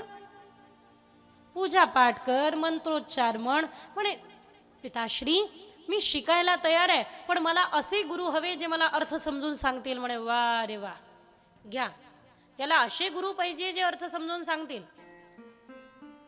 आजकाल कसे गुरु मिळतात माहिती? वा वा वा वा, जय हो. आजकालच्या गुरूंना पाहिल्यानंतर असं वाटतं की नेमकं करायचं काय. कारण गुरु महाराज जरी एखाद्याला काही सांगत असेल तरी मात्र चेल्याने ऐकलंच पाहिजे असं गरजेचं नाही. एका गुरुचा चेला होता. मी तर कायम सांगत असते, महाराज आम्हाला चेले भेटतच नाही, आम्हाला गुरुच भेटतात. चेले पण सांगते, ताई हे बघा तुम्हाला कळत नाही आमचं ऐका. चेलेच भेटते, गुरुच भेटतात महाराज, चेला भेटत नाही. एका गुरुचा एक चेले, त्या चेल्याला सांगितलं की बेटा आता मी झोपतो, तू एक काम कर, या रात्रभर दिवा चालवण्याची गरज नाहीये, त्याला विझवून टाक. म्हणे नाही नाही नाही गुरुदेव, घोर अनर्थ, आमच्या जीवनामध्ये तुम्ही ज्ञानाचा प्रकाश केलाय, दिवा मी विझवावा? नाही नाही, तुम्हाला अंधकारात टाकावं? नाही नाही, एक काम करा, तुम्हीच उठून दिवा विझवा. महाराज म्हणे चेला मोठा भेटला, बिचारे गेले, स्वतः दिवा विझवला. मग म्हणे एक काम कर बेटा, बाकी काही करू नको, मी भजनाला बसतो, एवढा किवाड बंद कर, म्हणजे दरवाजा बंद कर या झोपडीचा. म्हणे नाही नाही नाही नाही गुरुदेव, ज्ञानाची किवाड तुम्ही आमच्यासाठी खुले करून दिली, ज्ञानाचे दरवाजे तुम्ही उघडले आणि आम्ही तुमच्यासाठी दरवाजे बंद करावे? तुम्ही तुमचं बंद करून घ्या महाराज. लक्षात आलं होतं गुरु महाराजांच्या की याला काही काम धंदे करायचे नाहीये. दुसऱ्या दिवशी एक बिचारा भक्त आला, तो पेढे घेऊन आला. तो म्हणू लागला, महाराज पेढे घ्या. महाराजांनी विचारलं, पेढा खाणार का? चेल्याने असं म्हटलं, काल सांगितलेले 2 कामं मी तुमची ऐकले नाही, आज सांगितलेलं हे काम जर का ऐकलं नाही तर ब्रह्महत्या माझ्याकडून घडल्यासारखी असेल. द्या पेढा खातो. आणि वारकरी संप्रदायाची गुरु परंपरा, आहा, आपण गातो ना, आदिनाथ गुरु. काय अर्थ, काय मंत्र, जे म्हटल्या जात आहे तेवढं कर. पाकिट ज्याने भेटतं तेवढं कर. आम्हालाही सांगितलं जातं महाराज. मोठं अवघड आहे. आम्हा महाराज मंडळींचं जीवन हाराच्या लांबीत आणि पाकिटाच्या जाडीतच चाललं. मी या व्यासपीठावरून हे म्हणू शकते. त्याचं कारण, ज्यावेळेला आम्ही सेवा आरंभ केली त्यावेळेला माझ्या गुरुदेवांनी मला एक गोष्ट सांगितली होती की कथा करताना निस्वार्थ भावनेने कर बेटा. तर आमच्या मागे संसार नाही. आपल्या गुरुकुलातील कन्या म्हणजे वैष्णव कला निकेतन हा परिवारच आमचा परिवार आहे. त्यामुळे मी निसंदेह भावनेने तुम्हाला या व्यासपीठावरून एक गोष्ट मात्र नक्की सांगू शकते की आम्ही महाराज मंडळींचं जीवन जर हाराच्या लांबीत आणि पाकिटाच्या जाडीत गेलं तर कसं. आणि ज्या वेळेला त्या पाकिटाच्या भरोश्यावरती मोठ्या मोठ्या गाड्या, मला तर कायम म्हणतात काय सगळ्या महाराज मंडळींनी फॉर्च्युनर बुक केल्या. ज्या वेळेला त्या पाकिटाच्या आधारावरती मोठ्या गाड्या, मोठ्या माड्या उभ्या केल्या जातात त्यावेळेला मला एकच कळतं, काय की आपल्या महागड्या गाड्या ज्या वेळेला एखादा पथिक भटकेल ना, ज्या वेळेला एखादा पथिक भटकेल त्यावेळेला आपल्या महागड्या गाड्या आणि उभ्या केलेल्या मोठ्या मोठ्या माड्या त्याच्या कामी येणार नाही. त्यावेळेला संतांचे विचारच त्याच्या कामी येतील. एवढं मात्र नक्की. आश्रम मोठी झाली महाराज, पण त्या आश्रमामध्ये संतांच्या विचारणी काहीच नाही. आपल्याला आपल्या संप्रदायाची प्रस्थानत्रयी माहिती नाही. मला आमच्या आकाशदादांनी एक खूप सुंदर गोष्ट सांगितली. सद्गुरु जोग महाराज शिक्षण संस्थेमध्ये ज्यावेळेला बाबा, आमचे बाबा कुरेकर बाबा शिक्षण संस्थेची पूजा करत होते. बाबांना कोणीतरी विचारलं, बाबा तुम्ही संस्थेची पूजा का करत आहात? त्यावेळेला बाबांनी या प्रश्नाचं उत्तर दिलं की अरे बाबा, ही संस्था वक्ता तयार करत नाही, ही संस्था महात्मा तयार करते, म्हणून या संस्थेला प्रणाम आहे. आज फक्त वक्ता बनण्याची नाही, महात्मा बनण्याची गरज आहे. जीवनामध्ये साधक बनण्याची गरज आहे. नाही महात्मा तर कमीत कमी साधक तर बनूया, साधिका तर बनूया. मी या मुलींना नेहमी सांगत असते, मुलींना 2 गोष्टी सांभाळा बस.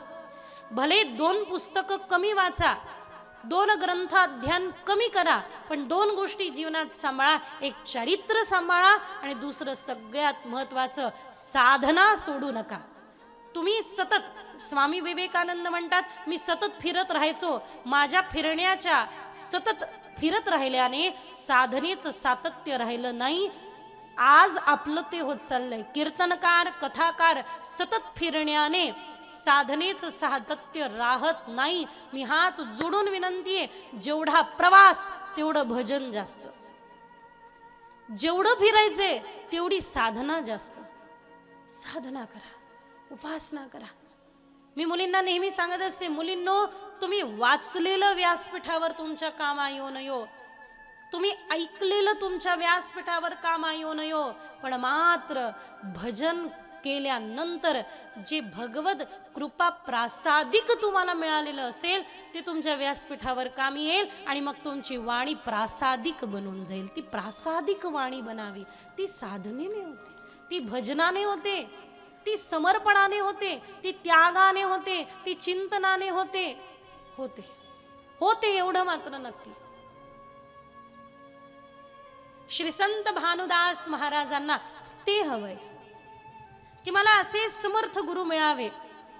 ही तडप मोठी अद्भुत असते महाराज, की मला गुरु मिळावे, मला गुरु मिळावे, मला गुरु मिळावे, ज्यांनी मला प्रभू दाखवावे. ही तडप आहे, ती तडप उठायला पाहिजे. वाट पहा, येत आहे गुरु जीवनामध्ये, येतात आहे जीवनामध्ये गुरु.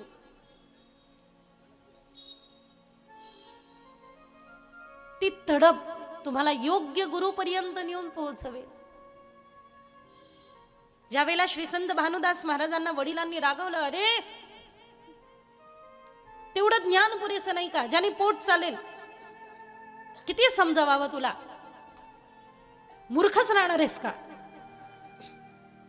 भानुदास महाराजांना वाटलं काय हे फायदा, म्हणजे उपयोग तरी काय? मला शाळेतले मूर्ख समजतात, गुरुजन मूर्ख समजतात, पिताश्री मला मूर्ख समजतात, मला नाही राहायचं अशा ठिकाणी. निघून गेले महाराज. श्री संत भानुदास महाराजांनी एक शिवालयामध्ये प्रवेश केला. त्या शिवालयाच्या गुफेमध्ये भजन केलं. निरंतर 3 दिवस काही न खाता काही न पिता भजन केलं, भजन केलं, भजन केलं. आणि त्यावेळेला एक लख प्रकाश तेथे पडला. म्हातारे, एक अत्यंत म्हातारी व्यक्ती त्या ठिकाणी थोडं दूध घेऊन आले आणि म्हटले, बेटा हे दूध तर पिऊन घे राजा. म्हणजे तुम्ही कोण आहात? परत प्रश्न. बाळ, ज्याचं तू भजन करतोयस ना त्याने मला पाठवले, तू पी ना दूध. ज्या वेळेला भानुदास महाराजांनी हे ऐकलं त्यावेळेला त्या विप्र, त्या अत्यंत तेजस्वी म्हाताऱ्याच्या हातून दूध घेतलं आणि पटपट पिलं. परत भजनाला लागले. असं 8 दिवस निरंतर चाललं. असं 8 दिवस निरंतर होत राहिलं. रोज त्या विप्राने, त्या साधूने दूध आणून द्यावं आणि प्यावं. काय झालं? श्री संत भानुदास महाराजांना आत्मबोध झाला, लख प्रकाश पडला आणि त्या सावळ्या परब्रह्माने साक्षात श्री संत भानुदासांना दर्शन दिलं.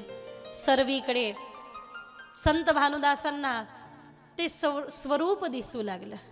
कृपा झाली आणि अशी कृपा झाली, संत कृपा झाली, इमारत फळा आली. अशी कृपा झाली की त्या कृपेने आता प्रश्न संपले, कारण उत्तर रूप साक्षात परब्रह्म मिळाले. तुम्हाला एक गोष्ट सांगते की आपली जिज्ञासा असते, मला हे जाणून घ्यायचं, मला ते जाणून घ्यायचं. पण मी एक गोष्ट पाहिलं, हे जे संत आहे ना, प्रेमानंद बाबा झाले किंवा अनेको संत झाले किंवा आपण आपले गुरु महाराज बघा, आपल्याला जे जे संत दिसतात त्या संतांनी किती पुस्तकं वाचली असेल असं वाटतं आपल्याला, किती ग्रंथ वाचले असेल, किती ज्ञान आत्मसात केलं असेल. नाही का? खरं सांगू, त्यांनी काहीच केलेलं नाही. का त्यांनी काही केलेलं नाही? त्यांनी फक्त देव पकडला. त्यांना देव भेटला की सगळं ज्ञान आलं.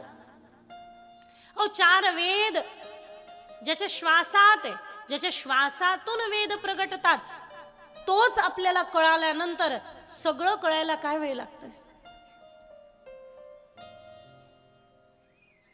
माझे गुरुदेव सांगतात काय की खरं ज्ञान काय आणि खरं वैराग्य काय. भगवंत व्यतिरिक्त बाकी सगळं सोडणं म्हणजे वैराग्य. आणि एकमात्र देवच जाणून घेण्यासारखं आहे, ते ज्ञान होणं म्हणजे ज्ञान. वैराग्य आणि ज्ञान कसं आहे? जे भगवद केंद्र आहे, भगवद स्वरूपाचं ज्ञान म्हणजे ज्ञान आहे, बाकी सगळं अज्ञान आहे. म्हणून गोपिका ज्ञानी होत्या. काय झालं? एका गोपिकेने पाहिलं, नंदाचा दरवाजा उघडा दिसला, नंद बाबाच्या दरवाजात डोकवलं. लोकांची सवय असते, दरवाजा उघडा दिसला की लगेच डोकवते, काय झालं? नंद बाबाचा दरवाजा दिसला उघडा आणि तिने डोकावलं. तिने जे पाहिलं ते आपल्या सखीला जाऊन सांगते, ए सखी, ती सडा रांगोळी करत होती सकाळी सकाळी. अगं ए सखी, अगं सखी ऐक ना, शृणु सखी कौतुकमेकम, शृणु सखी कौतुकमेकम. एक कौतुक पाहिलं. काय? नंद प्रांगणामध्ये नर्तती, नाचत आहे. काय? वेदांत सिद्धांत, वेदांताचा सिद्धांत मी नंद प्रांगणामध्ये नाचताना पाहिला. विचार करा, म्हणजे गोपिकांना बोध आहे की नाही? गोपिकांना ज्ञान आहे की नाही? आणि गोपिकांचं वैराग्य म्हणजे काय?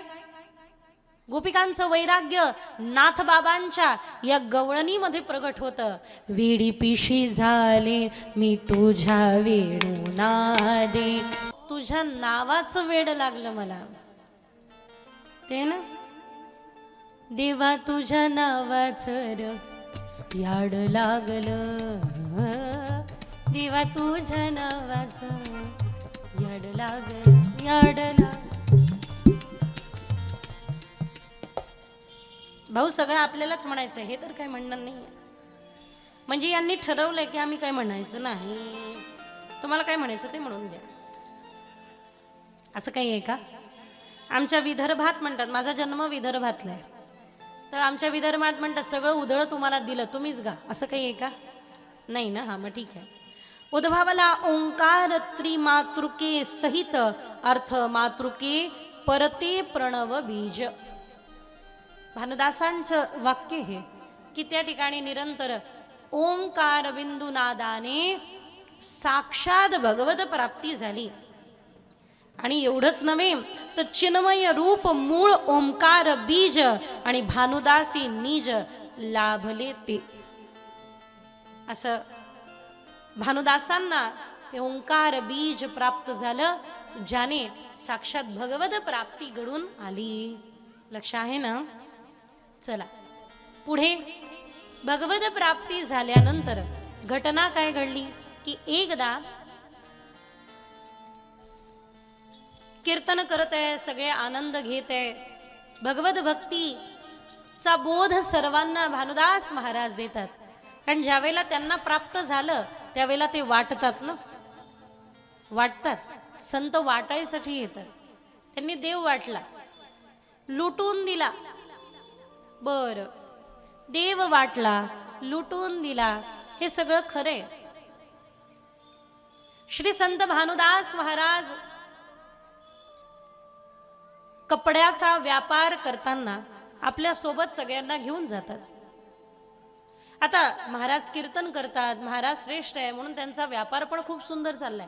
शेवटी व्यापाराची काळजी, भक्ताच्या व्यापाराची काळजी देवालाच असते. लक्ष आहे ना? सुंदर व्यापार चाललाय. सगळे व्यापारी एका मंदिरामध्ये थांबले आणि ज्या मंदिरामध्ये सगळे व्यापारी थांबले त्या मंदिरामध्ये संत भानुदासांना विनंती केली की महाराज आज इथे तुम्ही कीर्तन करा, आम्हाला सगळ्यांना श्रवण करू द्या. काही लोक होते जळणारे, काही लोक होते संत भानुदास महाराजांना त्रास देण्याचा विचार करून बसलेले. त्यांनी विचार केला इकडे कीर्तन सुरू होऊन जाऊ द्या, मग आपण रचलेला कट षडयंत्र ते यशस्वी करू. आणि इकडे श्री संत भानुदास महाराजांनी कीर्तन आरंभ केलं.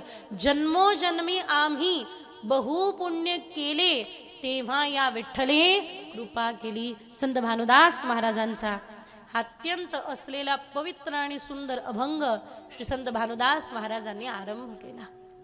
समस्त जीवाला जन्मोजन्मी पुण्य करा किंवा जन्मोजन्मी पुण्याचं फळ काय हे भानुदास महाराज सांगताय. आणि इकडे पुण्य करा सांगताय, पण मात्र काही लोक पाप करण्यामध्ये लागले. असं होतं. गोस्वामी तुलसीदास बाबा म्हणतात, यद्यपि कहे गुरु बारही बारा समुझे परी कछुमती अनुसारा. गुरुनी कितीही सांगितलं तरी मात्र लोक आपल्या मतीनुसार अर्थ काढतात. अहो काय करतात माहिती? गुरु जर का सज्जन असेल आणि चेला जर का चतुर असेल तर काय सांगा तुम्हाला. एका ठिकाणी गुरु चेला बसले होते, दाढीला आग लागली गुरुच्या. चेला म्हणतो थांबा महाराज, तुमची दाढी जळू द्या पण माझी बीडी पेटू द्या. गुरु सांगता सांगता थकले, पण मात्र समोरचा तसा आत्मसात करत नाही लवकर. आपल्या गुरुकुलातली कन्या मला म्हटली दीदी मला स्मशान पाहायचं. मी म्हटलं का पाहायचं? मला स्मशान दाखवून आणा दीदी. म्हटलं का? तर म्हणे नाही मला मनाला सांगायचंय की एक दिवस आपलं हेच होणार आहे. मी म्हटलं मनाला एकदा सांगून जमलं असतं ना तर आम्हीच नसतं का सांगितलं. या मनाला सतत सांगावं लागतं. रामदास स्वामींनी सांगितलं नाही का मनाचे श्लोक, मना सज्जना भक्ती पंथेशी जावे तरी श्री हरी पाविजेतो. जगी निंदते सर्व सोडोनी द्यावे, जगी वंद्यते सर्व भावे करावे. किती वेळा मनाला सांगावं लागतं, एकदा मनाला सांगून जमत नाही. त्यामुळे संत सतत कीर्तन करतात. एकदा कीर्तन करून उपयोग नाही, एकदा कथा ऐकून उपयोग नाही. सतत सतत. एखाद्या मडक्याला छिद्र असेल आणि त्यामध्ये पाणी साठत नसेल ना तर काळजी करू नका, त्या मडक्यालाच पाण्यात ठेवून द्या. मडक्यालाच पाण्यात ठेवा. पाणी साठत नाही ना, मग ते मडकच पाण्यामध्ये डुबवून ठेवा, जेणेकरून त्या मडक्यातही पाणी राहील, मडक्याच्या आजूबाजूलाही पाणी राहील. गंमत अशीच आहे, आपल्या डोक्यात जर काही मडकं आहे, या डोक्यात जर का काही बसत नसेल तर सत्संगात त्याला बसवा, सतत बसवा. आता आमचे दादा कुठे गेले, सोलापूरहून आलेले रसिक असे भाविक आहे, त्यांचे चिरंजीव पुण्यात राहतात आणि या परिसरामध्ये सोलापूर निवास आहे. तसा आमच्या कथा सोलापूरला बऱ्याचदा झाल्या आणि कायम आनंद दादांनी घेतला. या ठिकाणी सांगण्याचं तात्पर्य, सतत सत्संग करा. एकदा कथा ऐकून झालं मोकळं असं नाही, बरोबर ना? होय म्हणत नाही, नाही म्हणत नाही, जाऊ का मी घरी? हा मग बोला. गोपाल कृष्ण भगवान की. जन्मोजन्मी आम्ही बहु पुण्य केले, तेव्हा या विठ्ठले कृपा केली आणि असोनी संसारी पण झालो त्याचा दास. श्री संत भानुदास महाराज म्हणताय की अरे भ्रमर मकरंदा मधासी ती माशी तैसी या देवासी मन माझे. भानुदास म्हणे मज पंढरीची न्यारे, सुखी मिरवा विठोबासी. एकदा मला पंढरपुराला न्या. आणि श्री संत भानुदासांनी मग वारी केली, पंढरपुराला आले. आणि काय तो गोड प्रसंग बघा, लक्ष आहे ना? काय तो गोड प्रसंग. पांडुरंगाचं दर्शन पण केलं, पण दरम्यानच्या काळामध्ये घटना काय घडली आपण ऐकत होतो की या ठिकाणी संत भानुदास महाराज कीर्तन करत असताना त्यांचा जो अश्व होता, घोडा होता, तो पण सोडून दिला कोणीतरी या लोकांनी परीक्षा पाहण्याकरिता. कपड्याचं थान सगळं लपून ठेवलं. अंततोगतवा संत एकनाथ महाराजांच्या लक्षात, भानुदास महाराजांच्या लक्षात आलं की आपला अश्व पण बांधल्या तिथे नाहीये, आपण ठेवलेले कपड्याचे थान इथे नाहीये, काय करावं काय करावं. आणि त्याच वेळेला अत्यंत उज्ज्वल धवल आणि सगळ्यात महत्वाचं तीच बाबाजी मूर्ती त्या ठिकाणी आले आणि त्यांनी तो अश्व देखील वापस आणला. कोण? जे 8 दिवस लगातार दूध पाजत राहिले आणि मग लक्षात आलं की पांडुरंगच हा स्वतः या रूपामध्ये आपल्या मागे पुढे राहतोय सदा. श्री संत भानुदास महाराजांना ओळख झाली होती, चरण स्पर्श केला, तेवढ्यात ते अदृश्य झाले. थान परत सापडलं होतं, पण का असा व्यापार करावा, आपल्या आजूबाजूच्या लोकांना व्यापार करू द्यावा, त्यांचा संसार सुखाचा व्हावा, याकरिता आपण निवृत्त झाले आणि भजनानंदी भजन करू लागले. चला जरा पंढरपुराला या. इकडे झालं असं होतं की कृष्णदेवराय हा राजा कर्नाटकाचा त्यावेळेला पांडुरंग परमात्म्याचा दर्शनाला येतो कृष्ण यादवराय. आणि ज्या वेळेला त्यांनी पांडुरंगाचं दर्शन केलं, इतके भारावले, त्यांनी ठरवलं मी पांडुरंगाला पंढरपुरातून नेणार आपल्या स्थानी, आपल्या नगरी. त्याचा खूप भाव तयार झाला आणि त्याच्या भक्तीला पाहून पांडुरंग परमात्म्याने त्याला स्वप्नात दृष्टांत दिला की मी विप्रांच्या ब्राह्मणांच्या पाठीवरती बसून जाईल, खांद्यावरती बसून जाईल. इथपासून तिथपर्यंत व्यवस्था करावी लागेल. एखाद्या ठिकाणी मुलगी द्यायची म्हणजे मुलगी करायची नसेल तर हुंडा जास्त सांगितला जातो. देवाला जायचं नव्हतं पण त्याची भक्ती पण होती, मग काहीतरी टाळटाळ करण्याकरता थोडंसं टाळण्याकरता भगवंत म्हणले की मी विप्रांच्या खांद्यावर बसून जाईल. त्याने राजाने या संपूर्ण विश्वामध्ये काय आमंत्रण पाठवली कुणास ठाऊक, पण सगळी व्यवस्था केली महाराज. पंढरपुरापासून कर्नाटकापर्यंत व्यवस्था केली आणि म्हणे ठीक आहे तुम्ही खांद्यावरच जाल. आता भगवंत म्हणे हाही चतुर निघाला, आता जावं लागेल. पण मात्र परत त्याच्या स्वप्नामध्ये दृष्टांत दिला, मी येतोय खरं तुझ्या बरोबर, पण तुझ्याकडून भक्त अपराध घडला तर एक क्षणपेण मी तुझ्या नगरीमध्ये थांबणार नाही. खांद्यावरती बसत बसत बसत बसत प्रभू गेले. पण मात्र तो दिवस किती विचित्र असेल, ज्या दिवशी पंढरपूर सुनं झालं महाराज. राजहट्टापुढे सगळ्यांना नतमस्तक व्हावं लागलं. वारकऱ्यांच्या नेत्रामध्ये अश्रू दाटून आले. प्रसंग मोठा बाका होता, दुःखाचा होता. विचार करा, काय अवस्था झाली असेल वारकऱ्यांची, काय अवस्था झाली असेल भक्तांची, की आपला देव चाललाय आज. सगळी व्यवस्था केली होती राजाने. या पूर्ण विश्वामध्ये गरीबाचा देव कोणी असेल तर एक पांडुरंग आहे बस.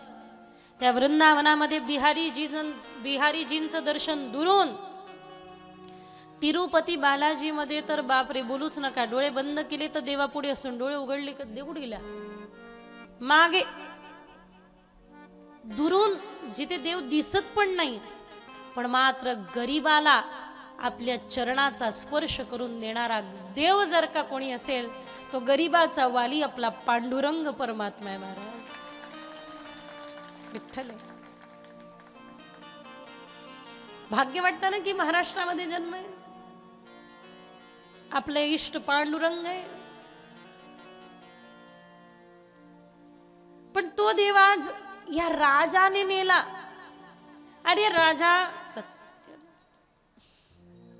पण काय म्हणू तुला, त्याच्या मनात आलं म्हणून तुझ्या बरोबर निघाला ना रे तो. पांडुरंगा जाऊ नको. अरे तू निष्ठुरेस, आम्हाला काय माहिती नाही का. गोपिका म्हणायच्या गोपिकांना, प्रेम करू नको या काळ्यावर, आणि आमच्या विदर्भाच्या भाषेत म्हणायचं झालं तर डोंबड्यावर. जाईल हा एक दिवस सोडून तुम्हाला. तो त्याही वेळेला सोडून गेला आणि तो आजही सोडून जातोय. नाही नको ना रे पांडुरंगा, तुझ्या व्यतिरिक्त तू नसशील तर ही पंढरी सुनी नाही का. विठूचा दरबार सगळा सुना. विचार करा, गर्भगृह आहे, मंदिर आहे, भीमा आहे, भीमेचा तट आहे, पण मूर्तीच नाहीये, विग्रह नाहीये. ती विग्रह नाहीये, फक्त पांडुरंग आहे साक्षात. स्वयंभू आहे, मूर्ती स्वयंभू आहे. जेव्हा नव्हते कोठेच काही,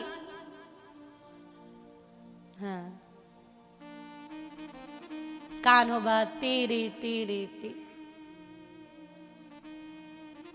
आधी रचली पंढरी मग वैकुंठ नगरी.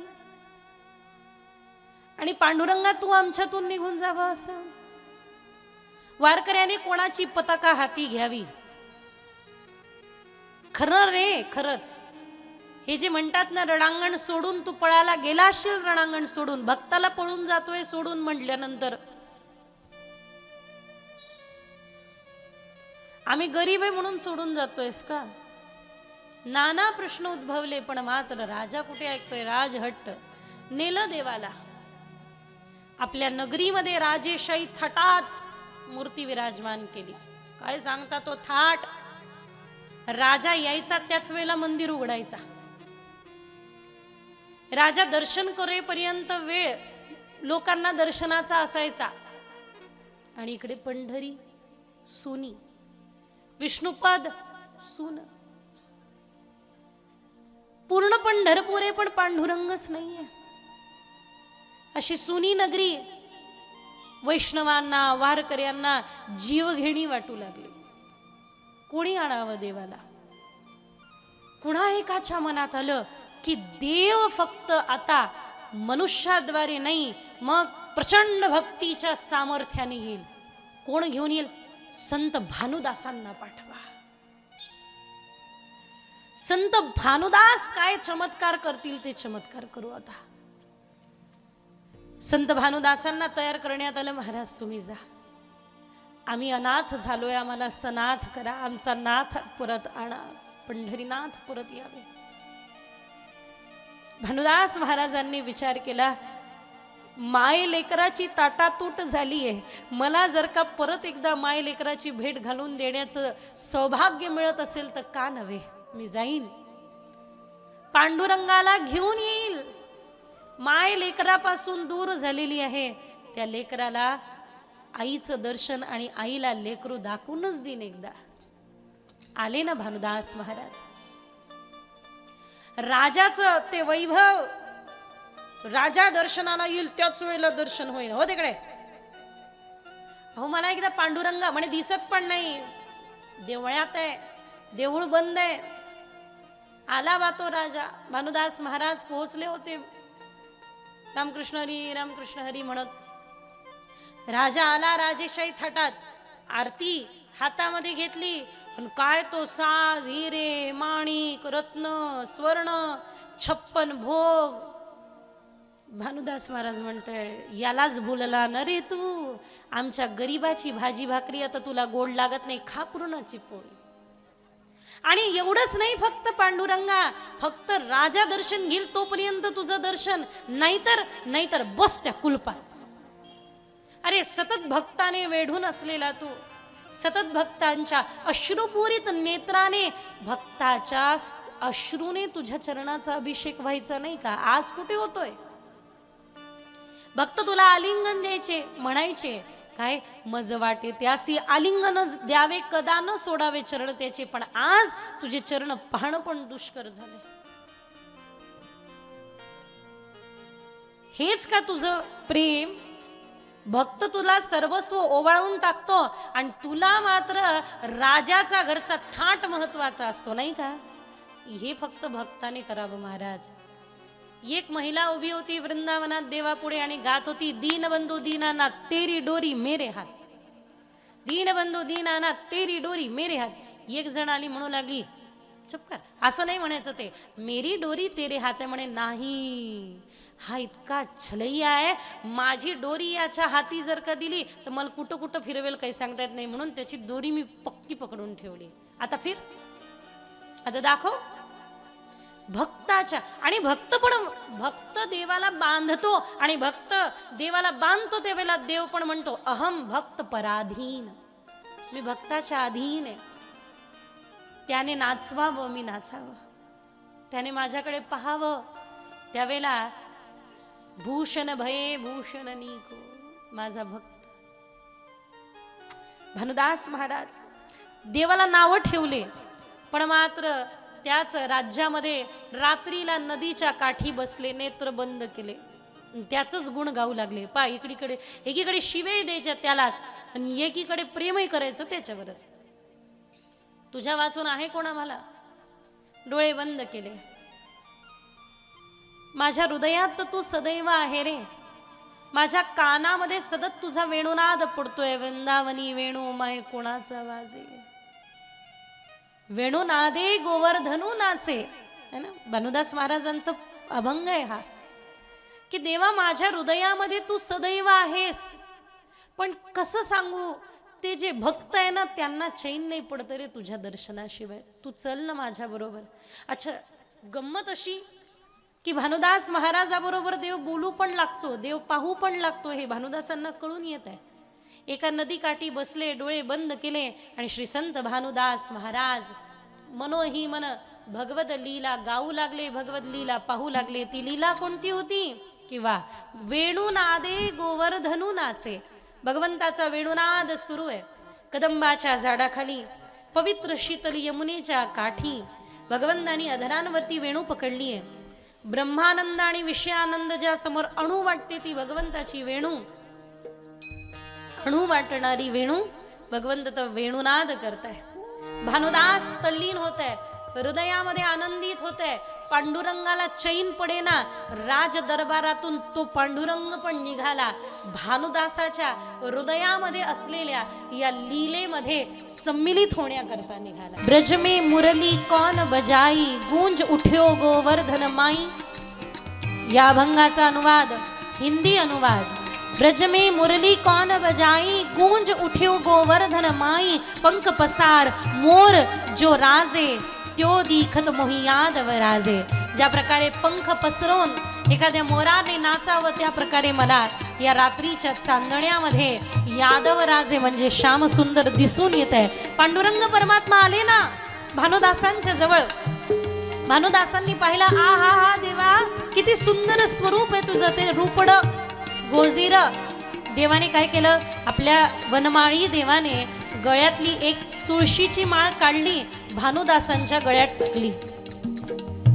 गळ्यातली तुळशीची माळ काढली, भानुदासांच्या गळ्यात टाकली आणि भानुदास त्या स्वरूपाला पाहून नाचू लागले. ध्वनी मंजुळ मंजुळ उमटती, वाकी ऋण झुण वाजती आणि देव विमानी बैसूनी स्तुती गाती.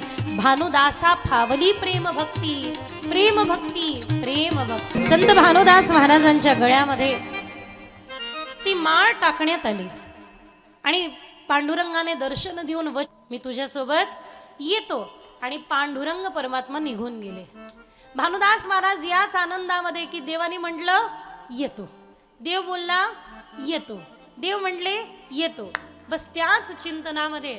पण सकाळी राजाने जसा दरवाजा उघडला पाहतो तर काय की देवाच्या गळ्यामध्ये रत्नाची माळ नाही. अख्ख्या गावभर ढिंडोरा पेटवला.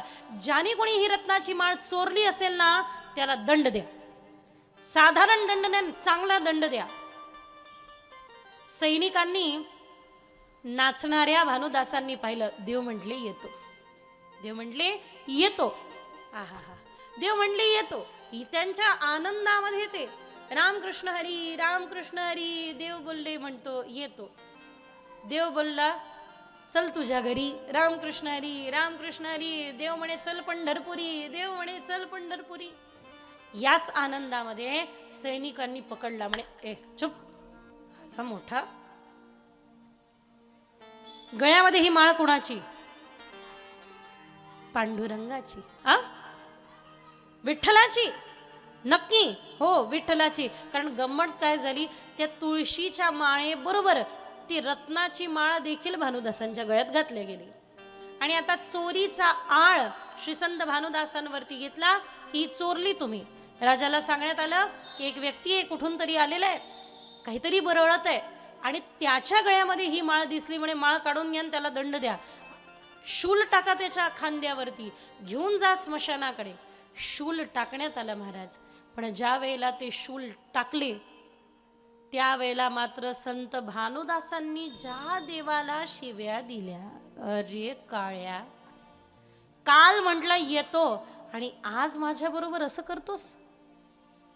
माझ्या गळ्यामध्ये शूल टाकलीस काय? प्रभू मेरी क्या बिघडेगी, जाएगी लाज तिहारी. माझं काय बिघडणार, तुझी लाज जाईल. वचन दिलं ना मला की येतो म्हणून, मग असा का माघारी फिरतोस, असं का करतोस? त्या शूलाचं ते शूल वितळलं आणि त्याला वेली फुटल्या. सैनिक घाबरले. जाऊन राजाला सांगितलं, महाराज काहीतरी चुकलं आपलं. म्हणे काय? म्हणे ते शूल आम्ही टाकलं खरं त्यांच्यावर, पण मात्र ते वितळलं आणि त्या जागी वेली फुलं निर्माण झाली. काय? बोलून आणा त्यांना, तत्क्षण बोलून आणा. राजा सावध झाला. राजाला भगवंताचा दृष्टांत स्मरण झाला की मी भगवद अपराध म्हणजे एखाद्या वेळेला अपना मान टले टल जाए पर भक्त का मान न टलते देखा, प्रभू को नियम बदलते देखा. माझा अपमान केला असता तर चाललं असतं, पण माझ्या लेकराच्या, माझ्या संत भानुदासांच्या खांद्यावरती शूल टाकलीस. मी जाणार आता, मला जाण्याची तयारी कर, मला निघण्याची तयारी कर. महाराजांनी म्हणजे कृष्णदेवराय यादवरायांनी भगवंताला पाठवण्याची तयारी केली. दोघांमध्ये चिंतन झालं, सतसंग घडला, पण मात्र आता कळलेलं होतं की देवाने जाण्याची तयारी केलीच आहे. श्री संत भानुदासांनी भगवंताला घेतलं. आजही तुम्ही भानुदास महाराजांचं चित्र पाहता तर श्री संत भानुदासांच्या खांद्यावरती पांडुरंग परमात्मा दिसतात. पंढरी सुनी होती, गर्भगृह खाली होता. आनंदाने भानुदास महाराज जय हरी विठ्ठल विठ्ठल विठ्ठल करत निघालेले आहे. काय पाहता तो आनंद? विठ्ठल विठ्ठल विठ्ठल म्हणा, विठ्ठल विठ्ठल विठ्ठल विठ्ठल विठ्ठल. चंद्रभागा वारकऱ्यांच्या अश्रुपूरित नेत्राने भरलेली होती. दिंड्या पताका खाली ठेवलेल्या होत्या, वेणा उतरवलेल्या होत्या, तोंड देखील उतरलेली होती. महाराज गर्भगृह पांडुरंगाचा खाली होता. पंढरी सुनी अनाथ होती. ती साथ ऐकू आली की श्री संत भानुदास महाराज पांडुरंगाला घेऊन येत आहे हो विष्णू पदावरी. पांडुरंगाला भानुदास महाराज घेऊन येत निघाले आणि मग काय दिंड्या सजल्या, पताका सजल्या. आज आपण परत सणात होणार. पांडुरंग परमात्मा पंढरपुरासी येणार.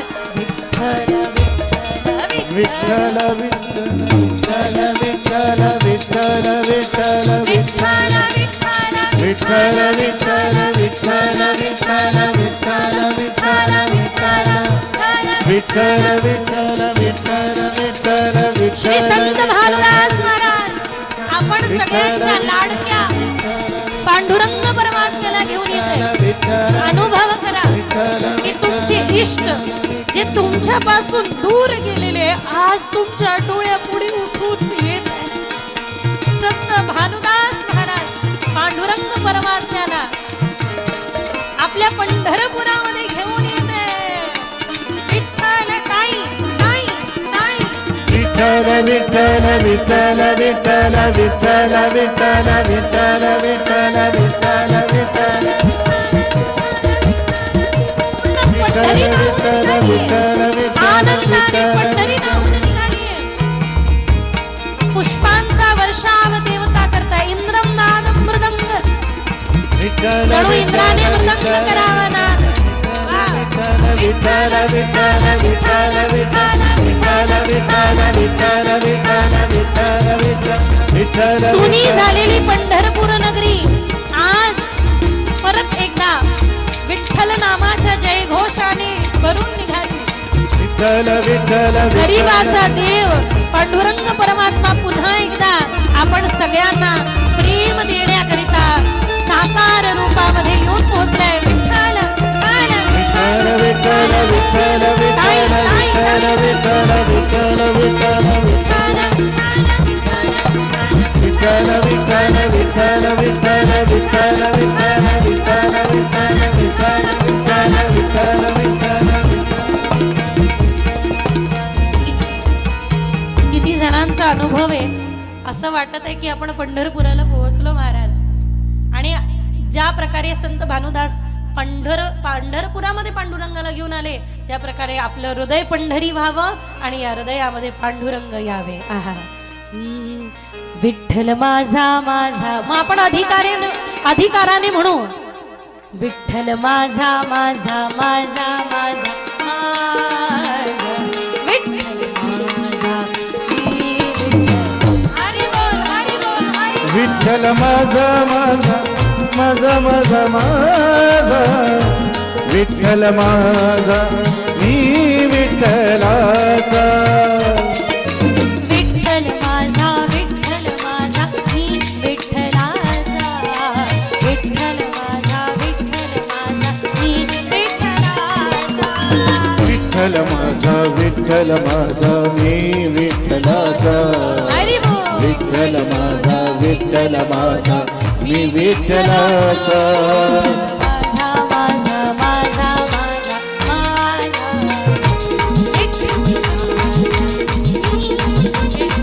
हरी बोल हरी बोल. विठ्ठल माझा माझा माझा माझा माझा. विठ्ठल माझा मी. एकदा सगळ्यांनी मिळून म्हणा ज्ञानोबा तुकाराम माऊली ज्ञानोबा तुकाराम. ज्ञानोबा तुकाराम माऊली ज्ञानोबा तुकाराम. ज्ञानोबा तुकाराम म्हणा ना. ज्ञानोबा तुकाराम माऊली ज्ञानोबा तुकाराम.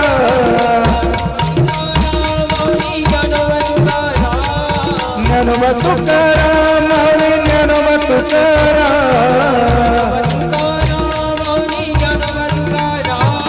ज्ञानोबा तुकोबा ज्ञानोबा तुकोबा ज्ञानोबा माऊली ज्ञानोबा माऊली तुकाराम. ज्ञानोबा तुकोबा ज्ञानोबा तुकोबा ज्ञानोबा ज्ञानोबा माऊली तुकाराम. माऊली ज्ञानोबा तुकाराम. ज्ञानोबा तुकाराम माऊली ज्ञानोबा तुकाराम. ज्ञानोबा तुकाराम माऊली ज्ञानोबा तुकाराम. ज्ञानोबा ज्ञानोबा तुकाराम माऊली ज्ञानोबा तुकाराम माऊली माऊली माऊली माऊली माऊली माऊली माऊली माऊली माऊली माऊली हरी, हरी, हरी, हरी. श्री संत भानुदास महाराज की जय हो माऊली ज्ञानेश्वर महाराज की जय हो जगद्गुरु तुकाराम महाराज की जय हो संत चरित्र कथा की आज के आनंद की जय हो ही तर सुरुवात आहे.